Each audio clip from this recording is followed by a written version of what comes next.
제 마음에 소원이 있습니다. 하나님, 이번 기간 중에 말씀이 나를 아프게 하고 그 말씀으로 인하여 내가 말씀으로 인하여 변화되는 시간이 되게 하여 주옵소서. 그렇게 여러분들이 말씀을 받으셨으면 좋을 것 같아요. 전체 주제는 아프니까 복음이다. 오늘 말씀의 제목은 천국문을 가로막는 자들에게 화가 있으리라, 그런 말씀입니다. 오늘부터 이제 7주 동안 매번 우리들이 읽는 본문 말씀이 이렇게 시작합니다. 화 있을진저, 화 있을진저. 헬라어로 이 화 있을진저가 우아이라고 하는 말입니다. 우아이, 아이고 슬프다, 이런 뜻이기도 하고요, 저주가 있을지어다, 이런 말이기도 합니다. 예수님께서 무서운 말씀을 7번 하셨어요. 그래서 이 부분을 우리들이 뭐라고 이야기하냐면 칠화선언이라고 말합니다. 예수님께서 7개의 화 있을진저라고 말씀하셨던 부분입니다. 오늘 이 말씀에 예수님은 특별히 외식하는 자들에 대해서 이야기하고 있죠. 화 있을진저, 외식하는 서기관들과 바리새인들이요. 여기서 외식한다고 하는 것은 위선자, 이런 말입니다. 당시 유대인들에게 가장 치욕스러운 욕 중에 하나가 위선자, 외식하는 자, 이런 말이었습니다. 자, 지난주의 말씀을 여러분들이 조금 기억해 보셨으면 좋겠습니다. 지난주의 말씀이 제자들과 모든 무리들에게 예수님이 하신 말씀이다. 기억하세요? 네, 그런데 오늘 말씀은 보니까 누구를 향해 있습니까? 화 있을진저, 외식하는 서기관들과 바리새인들이요. 자, 여러분들이 잘 이제 이해하셔야 될 부분이 있어요. 지금 예수님께서 서기관들과 바리새인들을 향하여 화 있을진저라고 말씀하고 특정한 대상을 이렇게 말씀하고 있는데, 이 말씀이 특정한 대상에게 말씀하고 있는 이 말씀이 제자들과 모든 이들에게 해당된다, 이 말입니다. 그러니까 오늘 예수님께서 서기관들과 바리새인들에게 말씀하고 있지만 이 말씀이 오늘 우리들에게 주시는 말씀이다. 오늘 우리들에게 천국을 가로막는 것이 얼마나 무서운지를 말씀하고 계시다. 이것을 우리들이 기억하면서 말씀을 들어야 될 것 같아요. 자, 외식, 위선이라고 하는 말을 제가 인터넷에서 이렇게 검색어에 넣었을 때 몇 가지 사진들이 이렇게 나왔습니다. 보여드릴게요. 저 CCTV 좀 이해가 될 것 같죠? 또 이렇게 대각선으로 내려오면 늑대가 양의 탈을 쓰고 있는 것, 이해가 좀 될 것 같죠? 그런데 저기 손을 들고 있는 모습은 교회에 모인 사람들이 찬양을 하기 위해서 손을 든 모습, 저것을 위선이다, 그렇게 세상 사람들이 띄워놨어요. 또 성경 위에 기도하는 손, 저것이 위선이다, 이렇게 띄워놨습니다. 무섭고 두려운 부분이기도 합니다. 세상 사람들이 찬양하는 우리들의 모습을 바라보며, 성경 위에 손을 얹고 기도하는 우리들의 모습을 바라보며 외식, 위선이다. 오늘 이 무서운 말씀이 우리들에게 아프지만 말씀 속으로 이렇게 들어올 수 있는 부분이 되었으면 좋겠습니다. 오늘 예수님께서 말씀하시는 구체적으로 이 외식하는 자들이 뭐가 나쁜가를 이야기하고 계신데, 오늘 본문 말씀을 다시 한번 보겠습니다. 우리 같이 한 목소리로 봅니다. 시작. 화 있을진저, 외식하는 서기관들과 바리새인들이여, 너희는 천국문을 사람들 앞에서 닫고 너희도 들어가지 않고 들어가려 하는 자도 들어가지 못하게 하는도다. 위선자들이 천국문을 가로막았어요. 성전에서 손을 들고 찬양하는 그 모습이 천국을 가로막고, 성경 위에 손을 얹고 기도하는 그 손이 천국을 가로막았다. 바리새인들과 서기관들이 자기도 천국에 들어가지 않으면서 사람들도 들어가지 못하게 하고 있다. 하나님께서 예수님을 이 땅 위에 보내주신 그 이후 계획은 우리를 구원하시려 하심인데, 하나님의 계획을 막고 있으니 이들이 얼마나 하나님 앞에 화 있을진저, 저주의 대상이 되겠습니까? 자, 오늘 말씀은 지난주의 말씀과 조금 연결해서 우리들이 볼 필요가 있어요. 기억하시는지 모르겠지만 제가 지난주에 말씀을 전하면서 이 부분은 다음 주에 전하겠습니다 했던 부분들이 있습니다. 제가 너무 기대가 크죠? 네. 자, 마태복음 23장 3절에 보니까, 그러므로 무엇이든지 그들이 말하는 바는, 그들이 누구냐면 서기관들과 바리새인들이죠, 행하고 지키되 그들이 하는 행위는 본받지 말라. 그들은 말만 하고 행하지 아니하며. 자, 그들이 어떤 사람이었어요? 그들이 하는 말, 근데 예수님께서 행하고 지키되, 행하다고 하는 것은 상세하고도 철두철미하게 실행한다, 이런 의미고, 지키되라고 하는 말은 몸에 자연스럽게 배듯이 자연스럽게 완벽하게 지킨다. 그러니까 지키고 행하는 것은 전혀 잘못된 것이 아니에요. 지난주에 계속해서 이어서 같은 맥락에서 이야기하자면, 그들이 말하는 그 말이 잘못된 것은 아니지만 그들이 지키지 않는 그 모습을 너희들이 본받지 말아라 라고 말씀하고 있어요. 또 지난주의 말씀과 연결해서 우리들이 기억해야 될 것, 율법이 잘못된 것은 아니지만 하나님께서 우리들에게 주신 그 율법을 지키기 위해서 무엇을 잃어버렸어요? 하나님의 마음을 잃어버린 것이 잘못된 것이다. 제가 떠오른 것이 하나 있었어요. 몇 년 전에 곡성이라고 하는 영화가 있었는데, 거기서 어린애 하나가 이런 말을 했어요. 무엇이 중한디? 기억하세요? 무엇이 중한디? 오늘 우리들에게, 아니 앞으로 7주 동안 계속 우리들에게 물으실 거예요. 지금 서기관들과 바리새인들이 지키려고 하는 그 율법이 중요한지, 아니면 그 율법을 주신 하나님의 마음이 중요한지를 우리들에게 계속해서 묻고 계실 거예요. 또 다른 말로 표현한다면, 우리의 인생에서 급한 것과 중요한 것을 구분할 수 있어야 되고, 우리들이 하고 싶은 것과 해야만 되는 일들도 구분할 수 있어야 되고, 이 말씀을 주신 하나님의 마음을 우리들이 알 때 이 말씀을 왜 지키는지 이유를 알 수 있을 것 같아요. 예를 들어 볼게요. 하나님께서 우리들에게 주신 많은 그 계명들 가운데는 하나님의 마음이 있는 거죠. 예를 들어서 안식일을 거룩하게 지켜라, 이웃을 사랑해라, 여기는 하나님의 마음들이 있어요. 그런데 율법학자와 서기관들이 안식일을 잘 지키기 위해서는 이런 것이다, 이렇게 조항을 만들었어요. 또 음식을 먹을 때는 손을 깨끗이 씻고 먹는 것이 좋다, 이런 것이 잘못된 것은 아닙니다. 분명히 우리들에게 필요한 것이에요. 자, 예를 들어 볼게요. 우리가 아프리카로 단기 선교를 한번 갔다고 생각해 보세요. 정말 먹을 것이 없는 어린아이들을 앞에 놓고 우리들이 먹을 것을 가지고 긍휼히 여기는 마음으로 아이들에게 먹을 것을 나눠주려고 해요. 근데 딱 먹을 것을 주려고 보니까 애들이 손이 너무 더러워.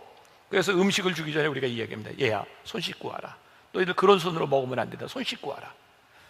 아무것도 잘못된 규칙이 없어요. 그런데 아프리카는 물도 귀해요.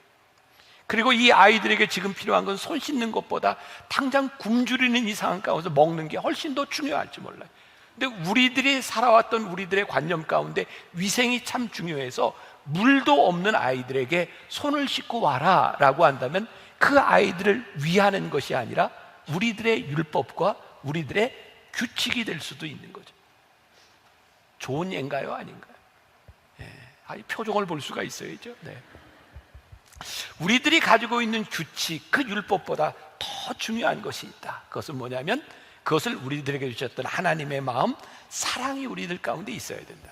근데 서기관들과 바리새인들이 언제부터인가 하나님의 마음은 다 잃어버리고 그들은 외적으로 자신들의 모습을 드러내기 시작했는데, 예를 들어서 오늘 나온 말씀, 지난주 말씀 가운데 마태복음 23장 5절에 보면 이런 말씀이 있어요. 그들의 모든 행위를 사람에게 보이고자 하나니 곧 그 경문띠를 넓게 하며 옷수를 길게 하고. 자, 사진을 한번 보여드릴게요. 지금도 유대인들은 저렇게 말씀을 띠에 두르고 머리에도 이렇게 두르고 다닙니다. 저 풍습은 언제 생겼냐면, 바벨론 포로기 이후에 이스라엘 사람들이, 유대인들이 우리가 하나님의 말씀을 지키지 않아서 우리들이 타락해서 하나님께 심판을 받았다. 그래서 우리들 말씀을 기억해야 되겠다. 그래서 쉐마, 하나님께서 우리들에게 주시는 말씀을 이렇게 경문으로 이렇게 만들어서 옷술에도 이렇게 달고 팔에도 걸고 다니면서 말씀을 외웠어요. 굉장히 귀한 일이죠. 하나님의 말씀을 기억하겠다는 거였어요. 그런데 언제부터인가 내가 하나님의 말씀을 읽는 이렇게 경건한 사람이야 라고 하는 것을 사람들에게 보이고 싶어서 일부러 길게 하고, 사실 쉐마라고 하는 말씀은 아침에 일어나서 읽게 돼 있는 것인데 저 경문을 밤에 잘 때도 두르고, 어쨌든 사람들이 나를 알아줬으면 좋겠어 라고 다녔던 풍습이 있었어요. 오늘 여기 있는 말씀에 모든 행위를 사람에 보이고자 하나니, 그러니까 말씀의 본뜻은 다 잃어버리고 내가 이 말씀을 지키는 사람이야를 주장하는 사람이 되었던 거죠. 자, 우리들의 삶에 좀 적용을 해볼까요? 우리 크리스찬들은 십자가를 참 많이 가지고 있습니다. 예전에 그 영화도 보면 그 미국의 전쟁 영화에 그 엄마 어머니가 전쟁에 나가는 자식에게 십자가를 이렇게 선물로 주고 성경을 선물로 주면서 너 무사히 돌아와라, 이렇게 자식을 보냈던 장면들도 있어요. 그러면 십자가를 주면서 그 어머니가 그 아들에게 주어야 되는 진짜 중요한 것은 그 형상의 십자가가 아니라 십자가가 가지는 믿음이 아닐까요? 네가 십자가를 든든히 붙들고 담대히 붙들고 두려워하지 말고 전쟁에 나가 싸워. 그리고 네가 이 전쟁에서 죽더라도 하나님께서 너를 구원해 주심을 믿으며 담대하게 살아. 어쩌면 그것이 십자가 정신인데 이것은 다 잃어버리고 내가 십자가를 가지고 있으면 안전할 것이니, 혹은 비겁하게 도망을 가면서도 내가 십자가를 가지고 있는 것으로 위안을 삼는다면 십자가의 정신은 다 잃어버린 것이 아닐까요? 여러분들 차에는 어떤지 모르겠어요. 제 차에도 백밀러 위에 십자가가 있어요. 걸어놓고 다녀요. 우리들이 십자가를 걸어놓는 이유가 이 십자가를 걸어놓으면 나를 보호해 줄 것이야.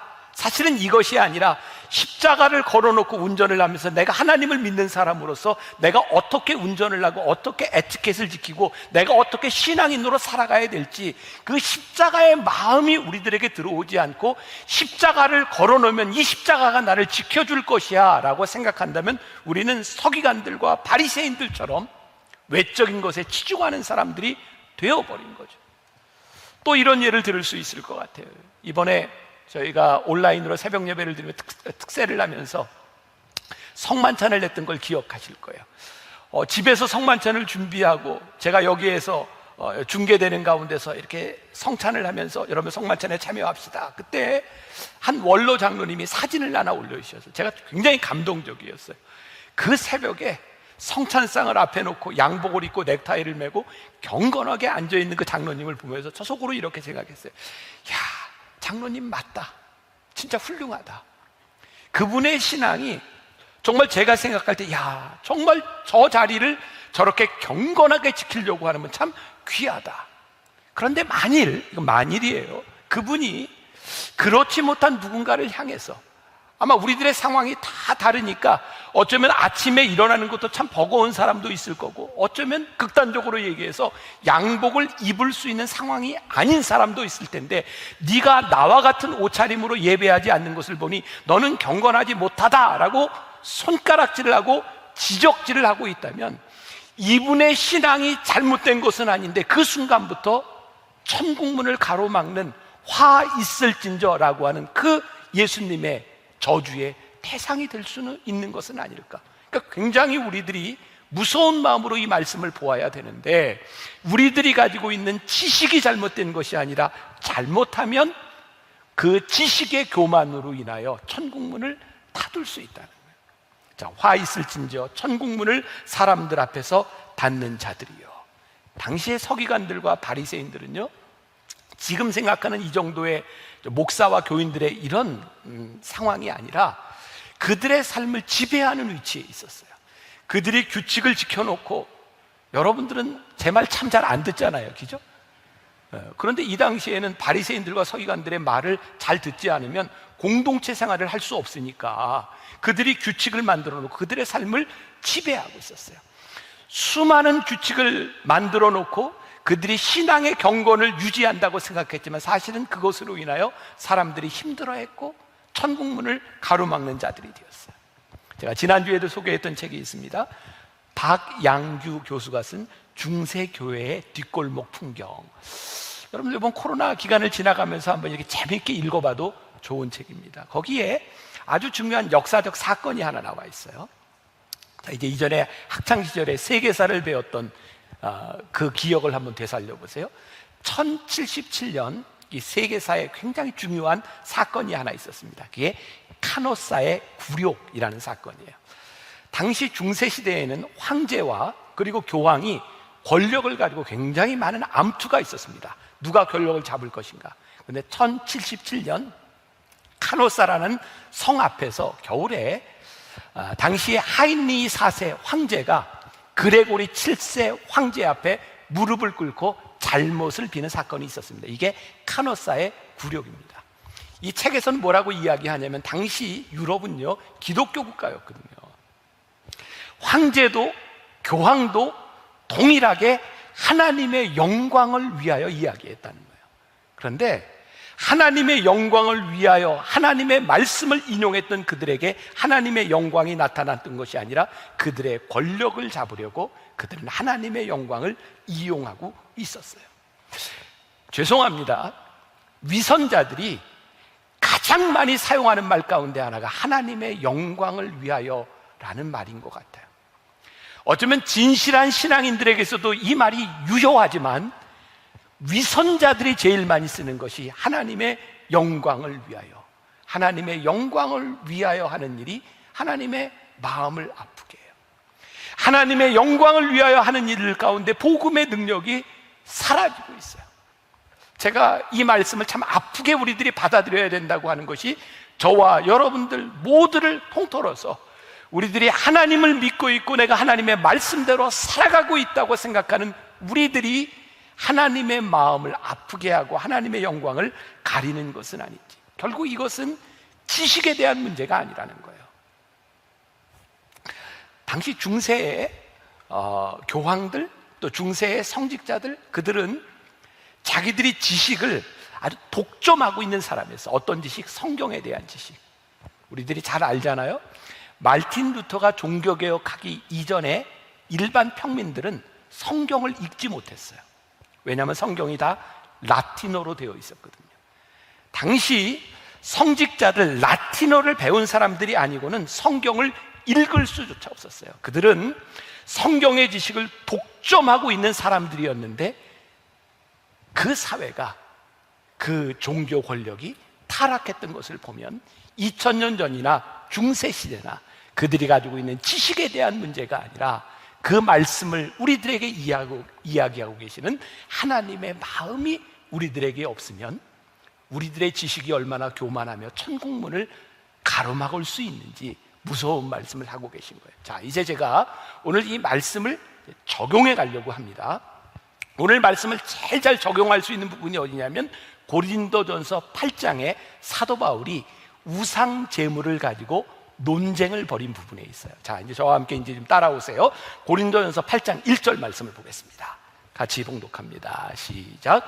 우상의 제물에 대하여는 우리가 다 지식이 있는 줄을 아나 지식은 교만하게 하며 사랑은 덕을 세우나니. 자, 사도 바울이 고린도에 교회를 세웠어요. 사도 바울이 전도했거든요. 복음을 전했거든요. 교회가 세워지고 많은 사람들이 말씀을 알았어요. 그런데 처음 교회가 세워질 때는 그렇지 않은데 시간이 지나면서 교회가 자라나고 사람들이 모이기 시작하면서 어떤 일들이 일어났냐면 우상 제물에 대한 지식을 가지고 갈등이 생긴 거예요. 뭔가 안다고 생각하는 사람들, 우상 제물에 대해서 뭔가 안다고 생각하는 사람들, 어떤 예를 들면 사도 바울 같은 경우도 그랬죠. 우상 제물에 대하여 나는 저게 아무것도 아니라고 생각해. 왜? 사도 바울과 우리 신앙인들의 마음 가운데 하나님은 오직 한 분이시야. 그러니까 우상 앞에 드려진 제물이 저게 뭐가 문제가 돼? 저 우상이 저게 뭐야? 그냥 돌덩어리고 금덩어리고 저거 나무인데 그 안에 거기에 드려진 제물들이 아무 효과도 없는 거야. 그거 먹어도 아무 상관없어. 적어도 하나님 한 분이시라고 믿는 그 지식인들 가운데 이것은 문제가 되지 않았어요. 그런데 고린도에 우상 숭배하던 그 문화에 젖어 있던 사람들은 예수를 믿었지만 우상 제물에 드려졌던 그 제물을 그렇게 쉽게 먹지 못했어요. 왜? 그들이 평생을 섬겼던 신에게 드려진 제물이니까 이걸 먹으면 하나님 앞에 죄를 짓는 것까지 생각하는 사람들이 있었던 거예요. 그러니까 지식이 있는 사람들에게는 아무 문제가 되지 않으나 그것을 이해하지 못하는 사람들에게 이게 꺼리낌이 되는 일들이 있었던 거예요. 고린도 교회에 있었던 문제들이죠.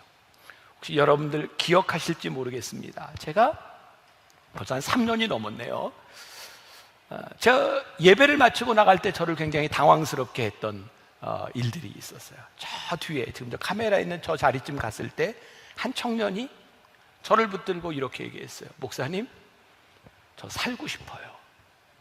저는 그 내용이 뭔지 아무것도 몰랐어요. 그 청년이 살고 싶어요 라고 이야기할 때 그냥 그 마음이 조금 느껴지는 것 같아서 거기서 그 청년의 머리 위에 손을 얹고 간절히 기도했어요. 그리고 제가 예배를 이렇게 마치고 나가서 오고 가는 중에 엘리베이터를 탔는데 그 청년이 엘리베이터에 타고 있었어요. 그런데 엘리베이터 끝에서 입을 이렇게 가로막고 숨도 쉬지 못하고 있었어요. 왜 그래? 청년의 입에서는 술 냄새가 나고 있었어요. 저에게 이렇게 얘기하더라고요. 목사님, 술 먹고 교회 와도 되나요? 제가 이렇게 말했습니다. 괜찮아. 술을 먹어도 된다, 이것이 괜찮다고 하는 것이 아니라 지금 네가 술 먹고 살고 싶은 그 마음으로 하나님 앞에 나온 거 괜찮아. 그런데 그 청년이 너무너무 힘들었던 것은 술을 먹은 이 모습으로 교회에 왔을 때 아무도 자기를 반겨주지 않고 아무도 자기를 환영해주지 않는 것 때문에 힘들었던 거예요. 그때 제가 주님의 마음을 깊이 생각했었어요. 우리들이 가지고 있는 지식, 우리들이 가지고 있는 신앙의 규범에 의하면 술을 먹고 들어올 수 없는 것이 교회이지만, 지금 목숨을 끊을지도 모르는 위협 가운데서 술을 먹고 하나님 앞에 나올 수 있는 그 청년을 바라보며 예수님은 어떤 마음이셨을까? 우리들이 가지고 있는 지식과 우리들이 가지고 있는 규범에 대한 문제가 아니라 하나님의 마음은 훨씬 더 다른 것을 보게 만들고, 진짜 우리들에게 믿음이라고 하는 것은, 본질적으로 믿음이라고 하는 것은 하나님 앞에 우리들이 겸손해지고 하나님 앞에 자기를 포기하는 것인데, 우리들이 믿음이 있다고 생각하고 우리들에게 지식이 있다고 생각하는 것으로 인하여 나에게 교만이 생겨서 누군가를 판단하고 재단하고 날선 검을 가지고 누구를 향하고 있다면, 하나님은 우리를 향해서 화 있을진저라고 말씀하실지도 모르겠다는 생각이 듭니다. 우리들이 가지고 있는 믿음, 우리들이 가지고 있는 확신을 지키는 것은 정말 필요한 일입니다. 그러나 내가 가지고 있는 확신으로 인하여 누군가를 비판하는 것을 하나님 것은 원하시지 않는 것 같아요. 내가 가지고 있는 믿음으로 우리들이 어떻게 신앙의 덕을 세울 수 있을까? 결국 우리들의 문제는 지식의 결핍에 대한 문제가 아니라 사랑이 없는 지식으로 인하여, 사랑이 없는 지식의 교만으로 인하여 우리들이 천국을 가로막고 있는 것은 아닐까? 오늘 본문에서 천국을 가로막고 있는 이 바리새인들처럼 고린도 교회에도 믿음이 좋다고 하는 사람들, 지식을 가진 사람이 있었고, 지금 이 순간에도 저와 여러분들을 포함해서 내가 믿음이 있고 나에게 지식이 있다고 생각하는 사람들이 있는 거죠. 자, 고린도전서 8장 4절을 보겠습니다.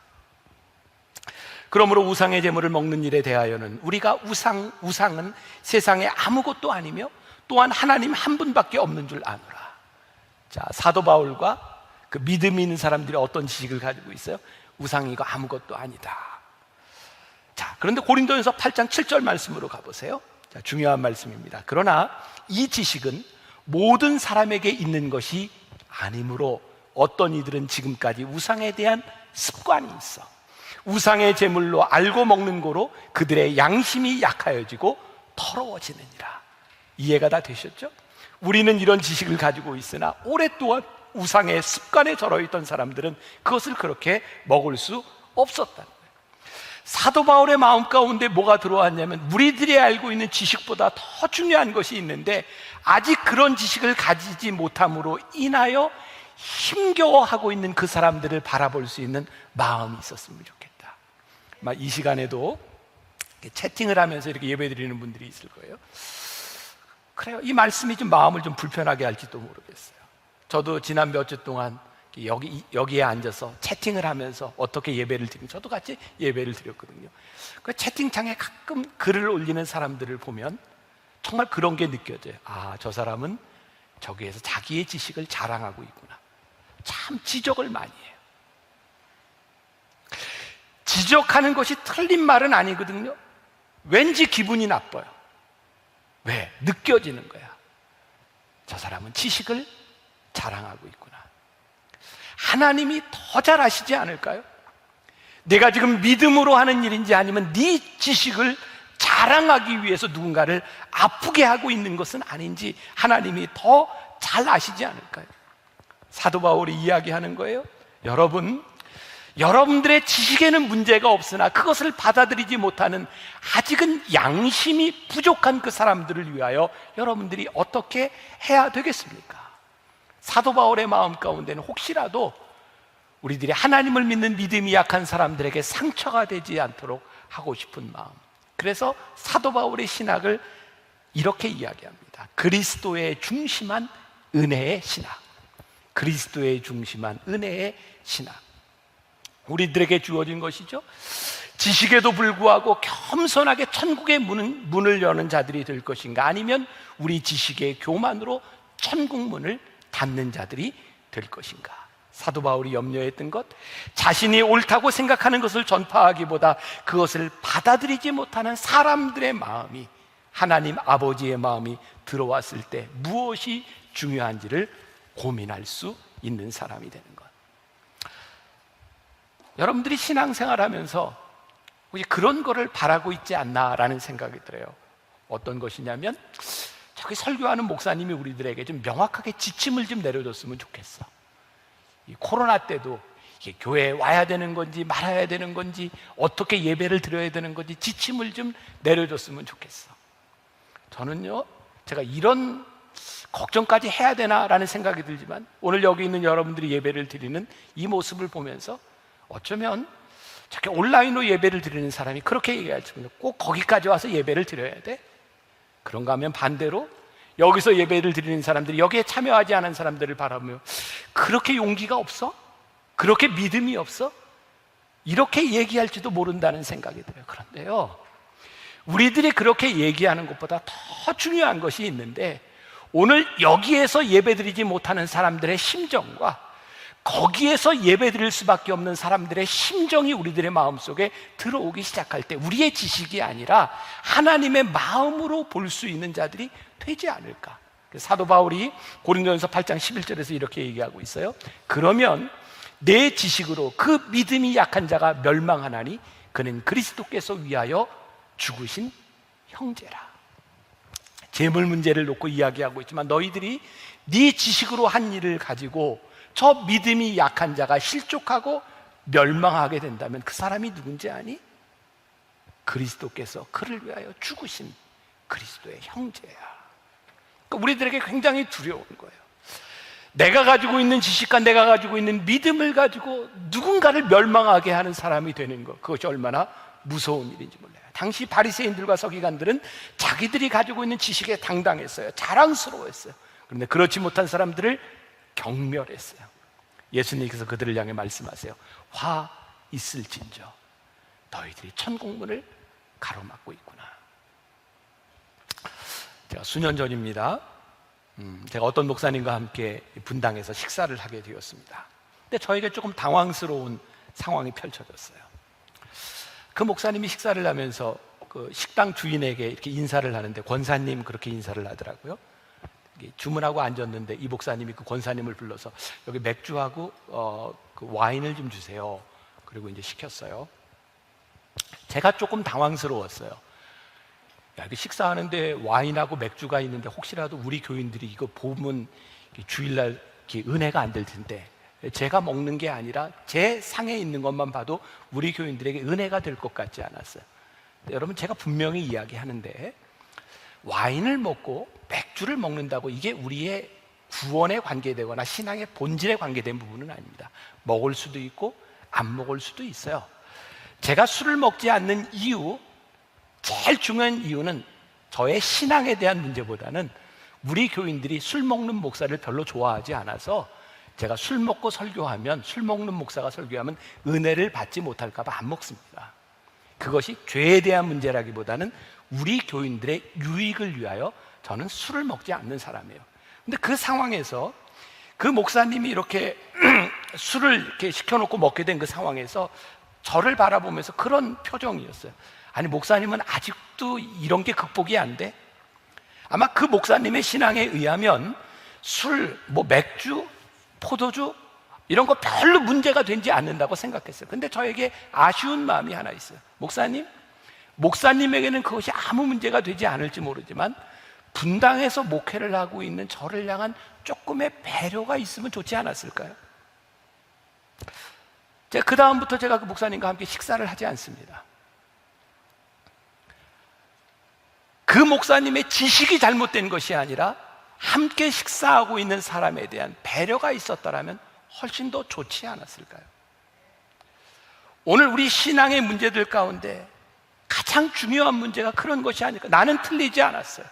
내가 가지고 있는 지식이 잘못된 것은 아니에요. 내가 율법을 지키는 것, 내가 가지고 있는 규칙을 지키는 것이 잘못된 것은 아니에요. 그러나 그것으로 인하여 우리들이 누군가의 마음을 아프게 하고 천국을 가로막는 일이 되는 것은 하나님이 기뻐하시는 일이 아닌 것 같아요. 오스왈드 챔버스 아시죠? 제가 주님은 나의 최고봉이라는 책을 가지고 12주 동안 여러분들과 말씀을 나누었던 적이 있어요. 오스왈드 챔버스가 이런 고백을 해요. 주님은 나의 최고봉에서. 오스왈드 챔버스는 20세기 기독교에 가장 큰 영향을 남긴 영성가 중에 하나입니다. 그의 책에 이런 글이 나와요. 예수님을 나의 구주로 영접한 이후 나는 어느 누구에게도 실망한 적이 없습니다. 십자가에서 내가 얼마나 큰 죄인인지 알았습니다.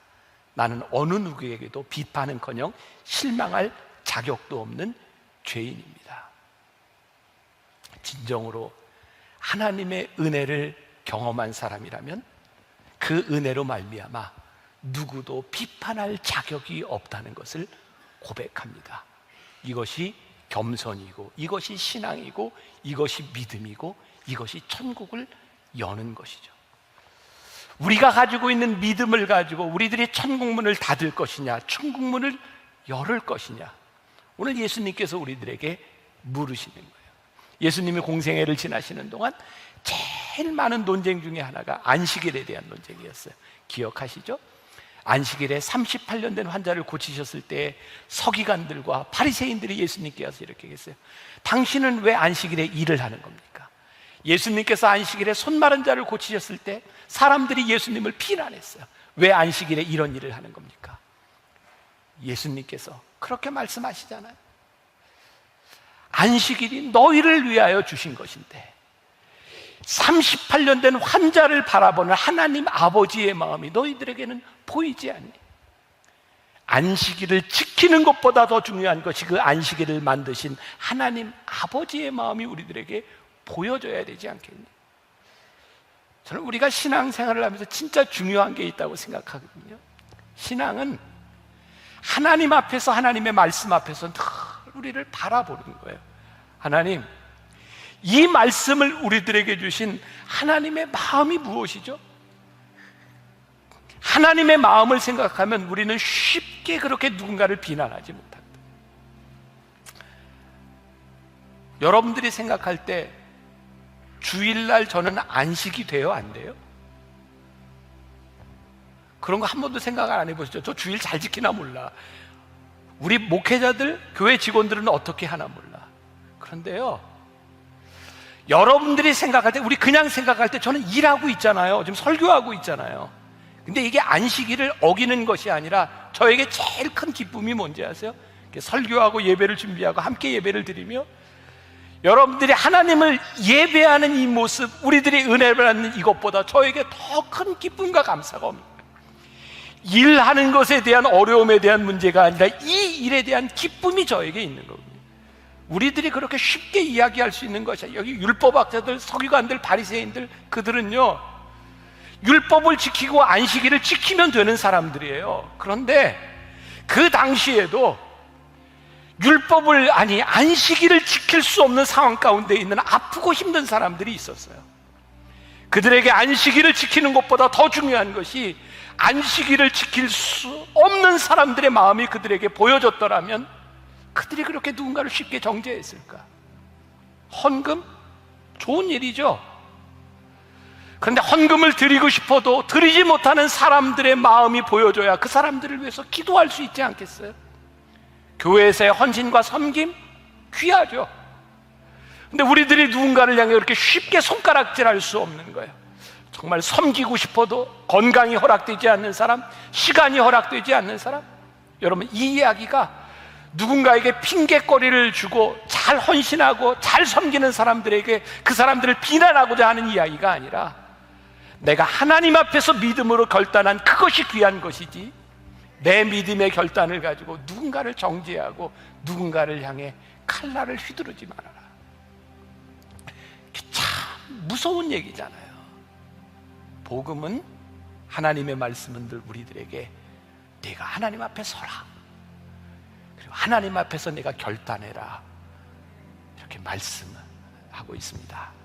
한 주간 여러분들의 삶에서 하나님의 말씀을 살아내고 아프니까 복음이다, 여러분들을 아프게 했던 그 말씀들이 여러분들을 살리는 역사가 있기를 주님의 이름으로 간절히 축원합니다. 우리 말씀 앞에서 경외함으로 함께 찬양하면 좋겠습니다. 와 있을진저 외식하는 서기관들과 바리새인들이여, 그들은 참 많은 지식을 가지고 있었던 사람들이고 그들은 누가 보아도 경건한 사람들이었습니다. 그들의 경건과 그들의 지식과 그들의 믿음이 하나님의 마음을 알지 못할 때 얼마나 날카롭게 비수가 되어 사람들에게 꽂혔는지, 오늘 혹시 우리 교회를 향해, 우리 그리스도인들을 향해, 나를 향해 하나님께서 하시는 말씀은 아닐지, 우리가 가지고 있는 우리의 기준으로 인하여 누군가를 용납하지 못하고 누군가를 아프게 한 사람들은 되지 않았는지, 아프니까 복음이다, 말씀이 우리를 아프게 할 때에 그 말씀 앞에 무릎 꿇게 하시고 그 말씀을 살아내는 주의 백성들이 되게 하여 주옵소서. 오늘 하나님 앞에 귀하게 드려진 예물들, 우리의 헌신들 아름답게 잘 드려지게 하시고, 행여라도 드리지 못하고 헌신하지 못하는 그 아픔을 하시는 하나님, 그들의 삶 가운데 찾아가셔서 위로하시고 힘이 되시고 평강이 되어 주옵소서. 지금은 우리 주 예수 그리스도의 은혜와 하나님 아버지의 무한하신 사랑과 성령의 인도하심이 화 있을진저 두려운 마음으로 하나님의 말씀을 받고 이 세상으로 나가는 당신의 사랑하는 모든 백성들 위해 지금부터 영원까지 함께 하시기를 간절히 축원하옵나이다. 아멘.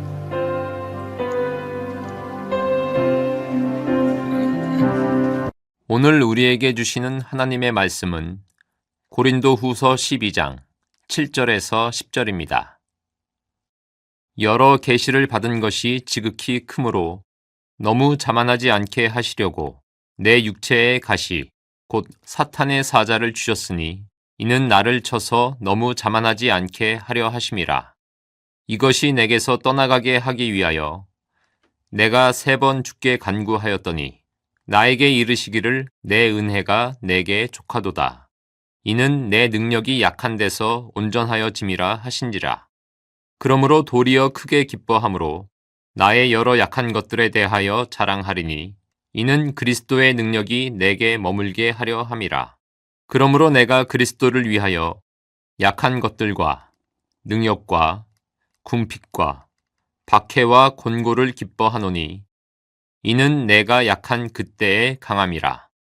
이는 살아계신 하나님의 말씀입니다. 저에게는 장모님이기도 하신 원로 사모님이 언젠가 갈치를 사러 저하고 시장에 가자고 하신 적이 있습니다. 그래서 간만에 큰맘 먹고 사시겠다고 하는 갈치를 제가 운전과 운반까지 해드렸습니다.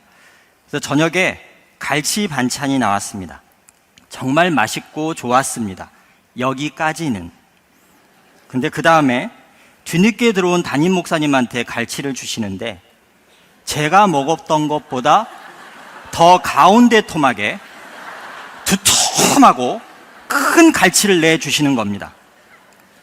제가 지금 그 심정으로 이 자리에 섰습니다.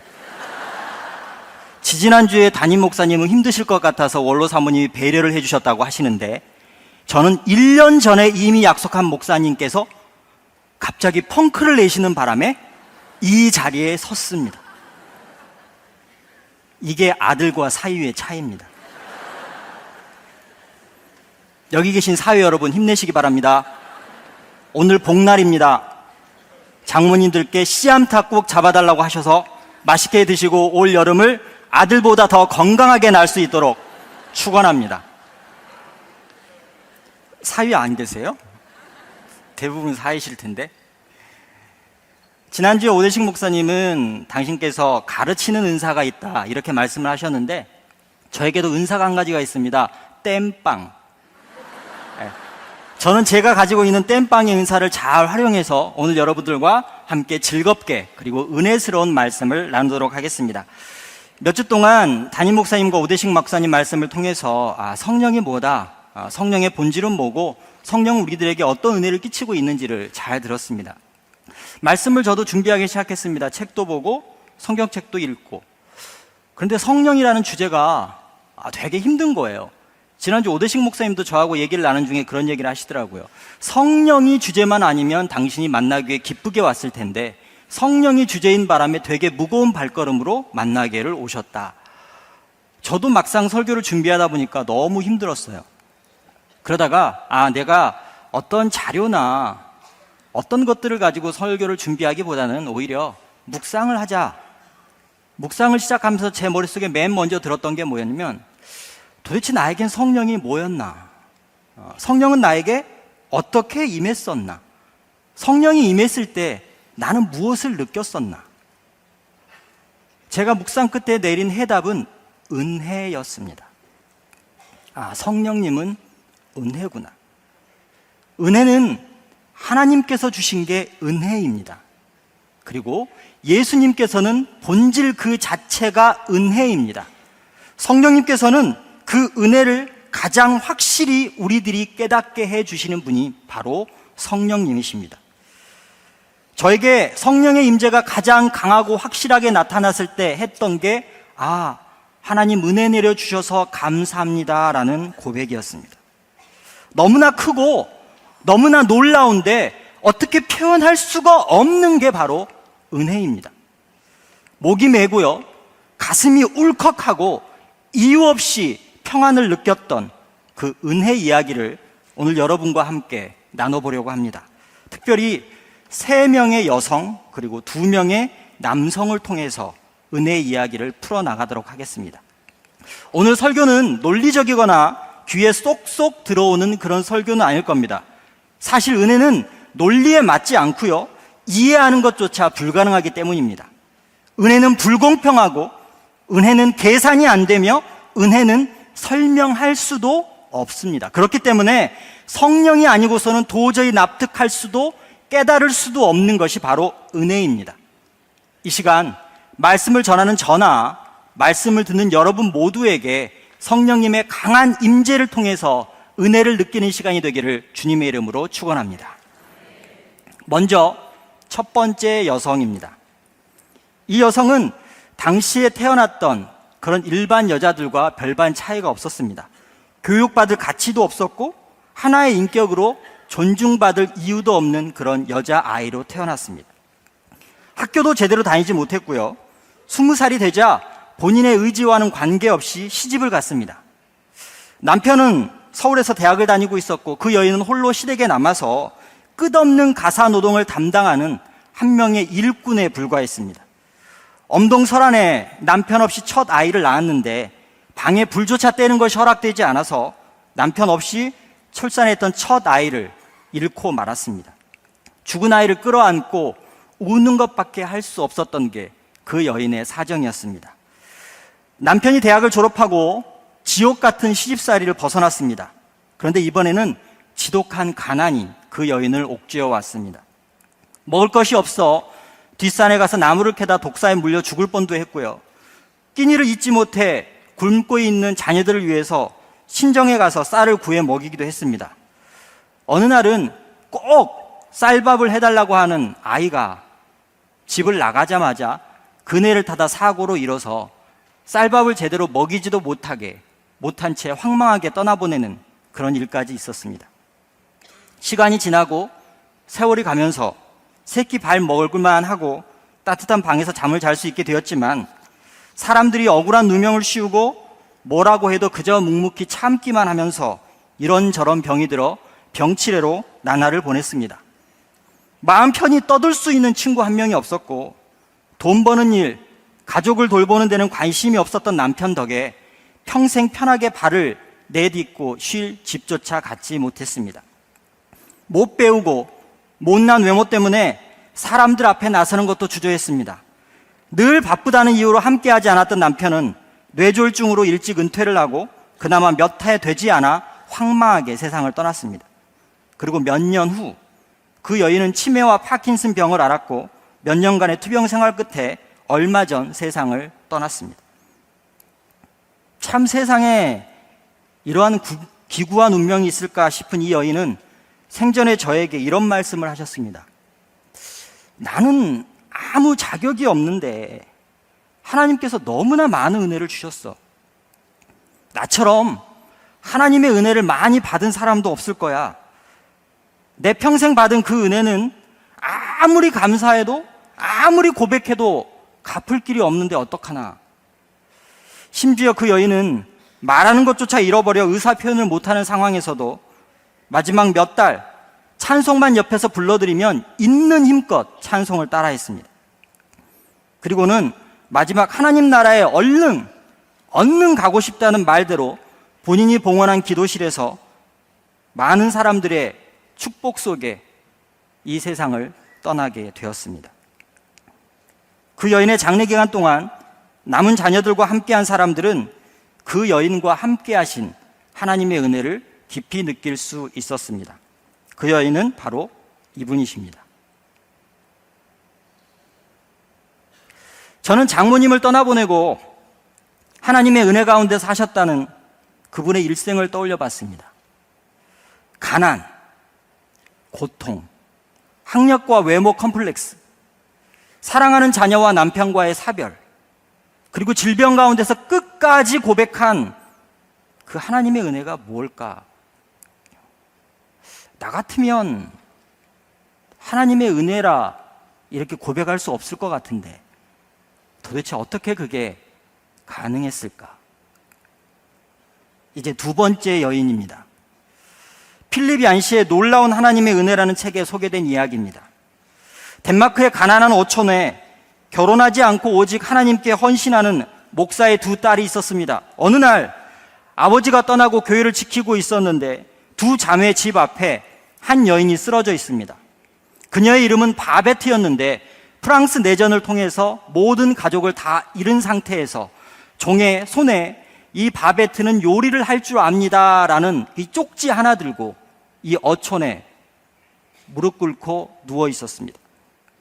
두 자매의 형편이 별로 그렇게 넉넉하지 않았지만 너무나 딱한 그녀를 외면할 수가 없어서 12년이라는 기간 동안 함께 생활을 하게 되었습니다.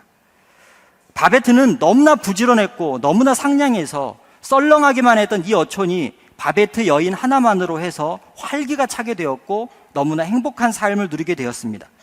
어느 날 이 여인 바베트에게 편지 한 통이 도착합니다. 바베트는 매년 친구를 통해서 복권을 사고 있었는데 복권에 당첨이 돼서 1만 프랑을 당첨금으로 받게 됐다는 그런 편지였습니다. 두 자매도 그 소식을 듣게 됐고 바베트를 축하했습니다. 하지만 한편 바베트가 이제 1만 프랑을 받았으니까 우리 집을 떠나서 다시금 본인이 살던 곳으로 돌아가겠구나 라는 슬픈 마음이 교차한 상태였습니다. 그때 마침 두 자매의 목사의 아버님 100주년 생신 기념 그런 시간이 다가왔습니다. 음식을 잘 차려서 교회에 있는 식구들과 함께 나눠야 되겠다 그렇게 생각하고 있던 차에 바베트가 이 두 자매를 찾아옵니다. 그리고 이렇게 부탁을 합니다. 제가 12년 동안 살면서 단 한 번의 부탁도 안 했는데 이번에는 제가 부탁을 한 가지 해도 될까요? 목사님 아버님의 100주년 생신 기념을 제가 준비해도 되겠습니까? 이 두 자매는 내키지 않았지만 그러라고 했습니다. 프랑스에서 돈이 오자 바베트는 만찬 준비를 위해 며칠 집을 비웠습니다. 그리고는 이내 선착장에 수많은 음식과 수많은 기구들이 도착을 합니다. 이 모습을 보던 동네 10명 남짓한 노인네들이 이 모습을 보고 나서 저게 뭘까? 쟤는 도대체 뭘 하려고 하지? 이렇게 걱정스러운 눈으로 쳐다보기 시작했습니다. 몇 날 며칠을 음식을 준비하고 드디어 만찬의 시간이 다가왔습니다. 그 만찬에 참석했던 두 명의 자매들과 사람들은 들어가기 전에 우리가 이 음식에 대해 평가는 하지 말자. 이 바베트가 정성스럽게 준비한 거니까 그냥 맛있게 먹자. 이렇게 얘기를 하고 들어갔습니다. 그런데 유독 나이 든 어머니를 부축하기 위해 한 명의 장군이 있었는데 그 장군은 바베트가 준비한 이 음식을 보자마자 입을 다물 수가 없었습니다. 모든 식사가 끝나고 덩그러니 음식이 준비된 곳에 바베트가 앉아 있습니다. 12년 전만큼이나 지친 모습으로 앉아 있었습니다. 두 자매는 만찬에 감사하면서 바베트가 파리로 돌아가도 오늘 저녁을 잊지 않겠노라고 말을 합니다. 그때 바베트는 자기는 프랑스에 돌아가지 않을 거라고 합니다. 그러자 두 자매가 묻습니다. 복권으로 받았던 10,000프랑은 어떡하고 여기서 이렇게 머무르려고 하십니까? 그러자 바베트의 입에서 충격적인 이야기가 나옵니다. 방금 사람들이 먹어치운 만찬을 위해 10,000프랑을 단 한 푼도 남기지 않은 채 다 썼다는 겁니다. 그제서야 이 자매와 동네 사람들은 만찬 말미에 나이 든 어머님을 모시고 왔던 로벤 헬름이라는 장군의 이야기가 생각났습니다. 장군이 이렇게 얘기합니다. 우리는 하나님의 은혜를 추상적이고 우리의 일상에서 발견할 수 없는 것이라고 생각했습니다. 인간 자체가 유한하고 제한된 시각을 갖고 있기 때문에 하나님의 은혜 역시도 그 안에서 이해하는 것이지요. 그 무한한 은혜를 깨닫기 위해서는 우리의 유한한 눈이 열려야 합니다. 친애하는 여러분, 은혜가 요구하는 것은 아무것도 없습니다. 믿음으로 기다리다 감사로 인정하면 그뿐입니다. 믿음으로 기다리다 감사로 인정하면 그뿐입니다. 어촌 마을에서 매주 은혜에 대한 설교를 들었으면서도 경건과 금욕으로 아무리 힘써도 느끼지 못했던 그 은혜가 외국에서 온 여성 바베트의 만찬을 통해서 마을 사람들에게 전해진 겁니다. 이제 첫 번째 남자, 오늘의 주인공 바울입니다. 오늘 본문 앞에는 3층 천을 경험하고 하나님으로부터 환상과 계시를 받은 바울의 이야기가 나옵니다. 그 누구도 경험할 수 없는 엄청난 은혜를 바울은 입었습니다. 그리고 그 어디에 내놓아도 자랑스러워할 만한 그러한 은혜의 체험이었습니다. 그런데 7절에서 바울은 환상을 보고 계시를 받은 것이 지극히 크기 때문에 교만하지 않기 위해 하나님께서 나에게 가시를 주셨다고 고백합니다. 이 가시가 너무나 고통스러워서 떠나가게 해달라고 3번이나 구했지만 결국 그가 주님께 받은 응답은 내 은혜가 너에게 족하다였습니다. 그는 하나님께 받은 계시 앞에서 내가 갖고 있는 가시는 오히려 교만하지 말라고 겸손하게 하라고 하시는 하나님의 은혜임을 깨달았고 9절에서는 오히려 내 약함을 자랑하기까지 하겠다고 기뻐했습니다. 우리들은, 저나 여러분들은 그저 내 문제, 나의 고통이 너무 커서 이것이 해결되고 없어지는 것이 하나님의 은혜라고 믿으며 그렇게 간구합니다. 하나님, 이 가시를 좀 없애주세요. 물론 그 가시를 하나님께서 제거해 주실 때도 있습니다. 그런데 더 큰 은혜의 고백은 그 가시를 통해 하나님의 은혜가, 하나님의 능력이 나타남을 인정하는 것입니다. 또한 우리들은 내 힘과 내 능력으로 무언가를 성취해야 한다고 믿습니다. 그래서 하나님께 저에게 힘을 주세요, 능력을 주세요, 무엇을 할 수 있는 무언가를 저에게 주세요 라고 고백하고 그게 이루어지면 은혜라고 믿습니다. 그런데 바울의 고백이 뭡니까? 내가 약할 때 비로소 온전해지고 내가 약할 때 그리스도의 능력이 내게 머물고 내가 약할 때 은혜를 누린다는 것입니다. 내가 약할 때가 가장 강하다는 이 은혜의 역설은 체험하지 않은 사람은 알 수가 없습니다. 성령님의 도우심이 아니고는 깨닫지 못합니다. 그렇지만 하나님의 주권과 하나님의 능력을 인정하면 은혜가 임할 때 나의 믿음이 강함으로, 나의 약함이 강함으로 될 수 있음을 믿게 됩니다. 이제 두 번째 남자입니다. 신약에 바울이 있다면 구약에는 다윗이 있습니다. 먼저 시편 13편을 저와 여러분들이 한 절씩 교독하겠습니다. 시편 13편입니다. 여호와여, 어느 때까지니이까? 나를 영원히 잊으시나이까? 주의 얼굴을 나에게서 어느 때까지 숨기시겠나이까?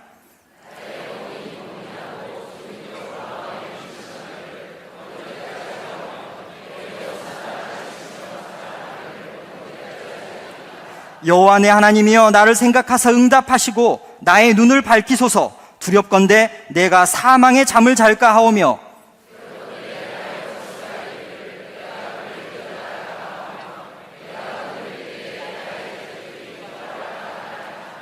나는 오직 주의 사랑을 의지하여 싸우니 나의 마음은 주의 구원을 기뻐하리이다.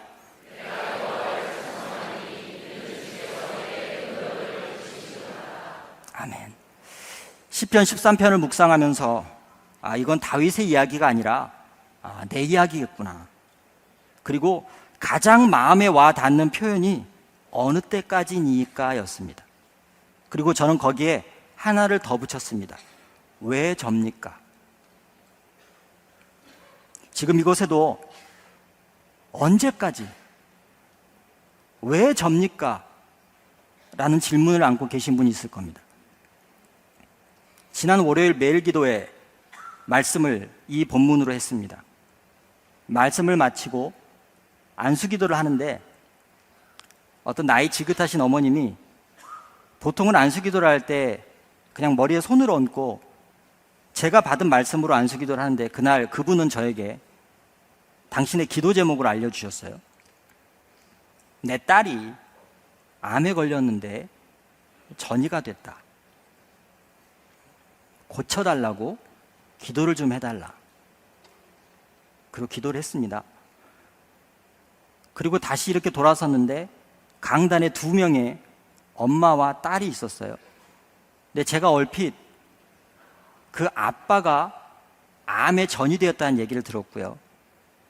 엄마는 남편을 위해서, 딸은 아빠를 위해서 강단에서 기도하는 모습을 봤습니다. 그런 생각이 들었어요. 언제 고쳐주실 겁니까, 하나님? 왜 저분들에게?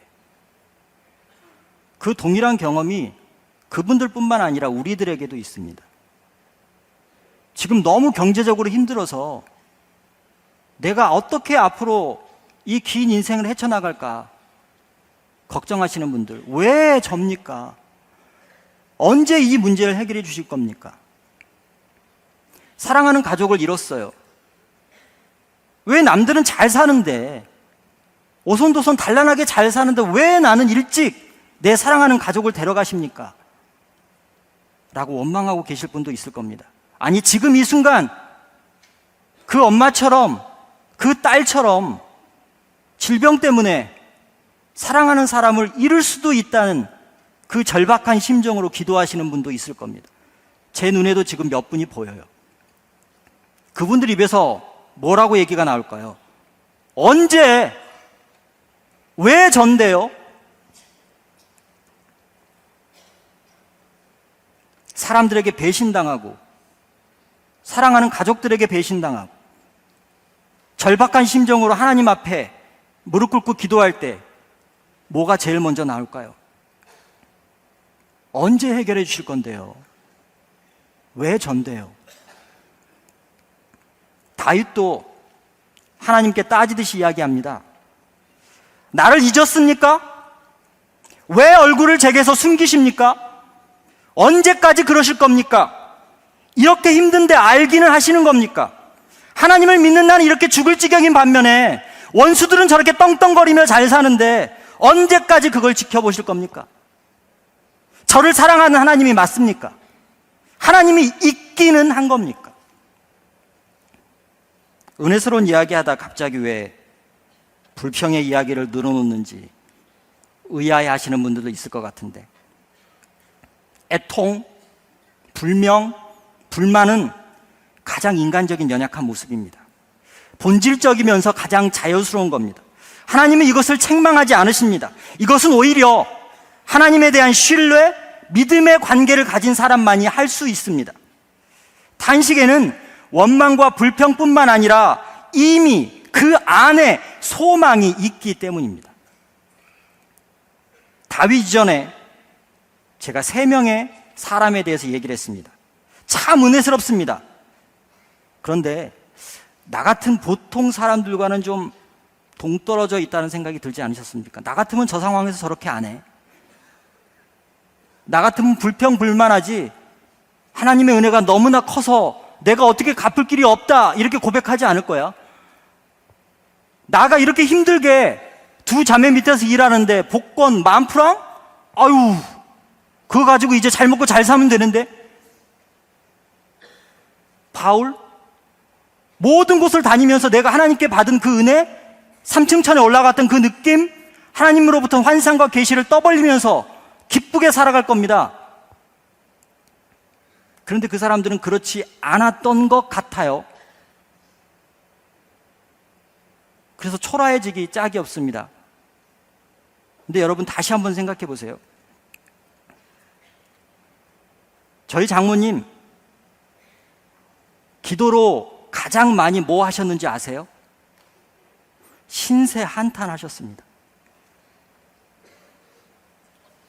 기도 가운데 가장 많은 부분이 뭐였냐면 신세 한탄이었어요. 갓 태어난 제 아내를 놔두고 하도 답답해서 기도원 가셨다는 이야기를 들었습니다. 태어난 지 얼마 되지 않은 아이를 사촌 남동생에게 맡기고 기도를 가셨어요. 너무 신세가 답답해서. 여러분 같으면 올라가셔서 뭘 기도하실까요? 아, 하나님 감사해요. 제 은혜가 제게 좋게요. 이렇게 기도했을까요? 아니면 올라가자마자 가슴을 쥐어뜯고 울부짖으면서 하나님 어느 때까지입니까? 왜 접니까? 라고 기도했을까요? 두 번째입니다. 왜 저한테? 바베트가 프랑스 내전에서 자신의 사랑하는 가족을 다 잃고도 과연 기뻐했을까요? 바울이 자기 안에 있는 가시를 없애달라고 하나님 앞에 하나님 저 가시 있어요. 좀 없애주시겠어요? 이렇게 기도했을까요? 아니면 3번 간구를 했다는데 이 가시 저에게서 좀 없애주세요. 그러면 제가 하나님 일을 더 잘할 수 있는데 라고 울부짖으며 가슴을 쥐어 뜯으며 기도를 했을까요?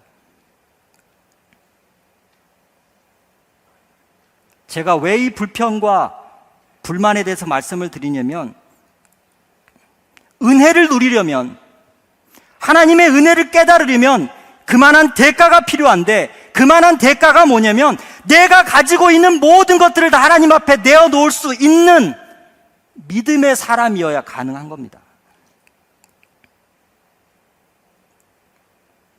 아주 고상하게 하나님 믿을 수 없어요. 내가 지금 미쳐 죽을 것 같은데 그 상황 가운데서도 웃으며 하나님께 기도하는 건 가식입니다.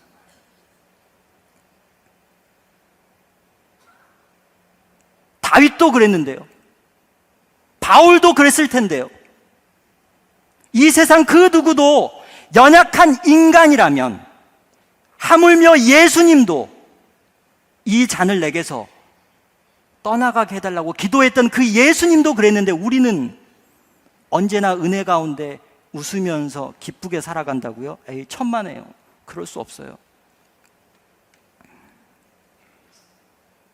본문 3절과 4절을 볼까요? 분위기가 1절, 2절과 사뭇 달라집니다.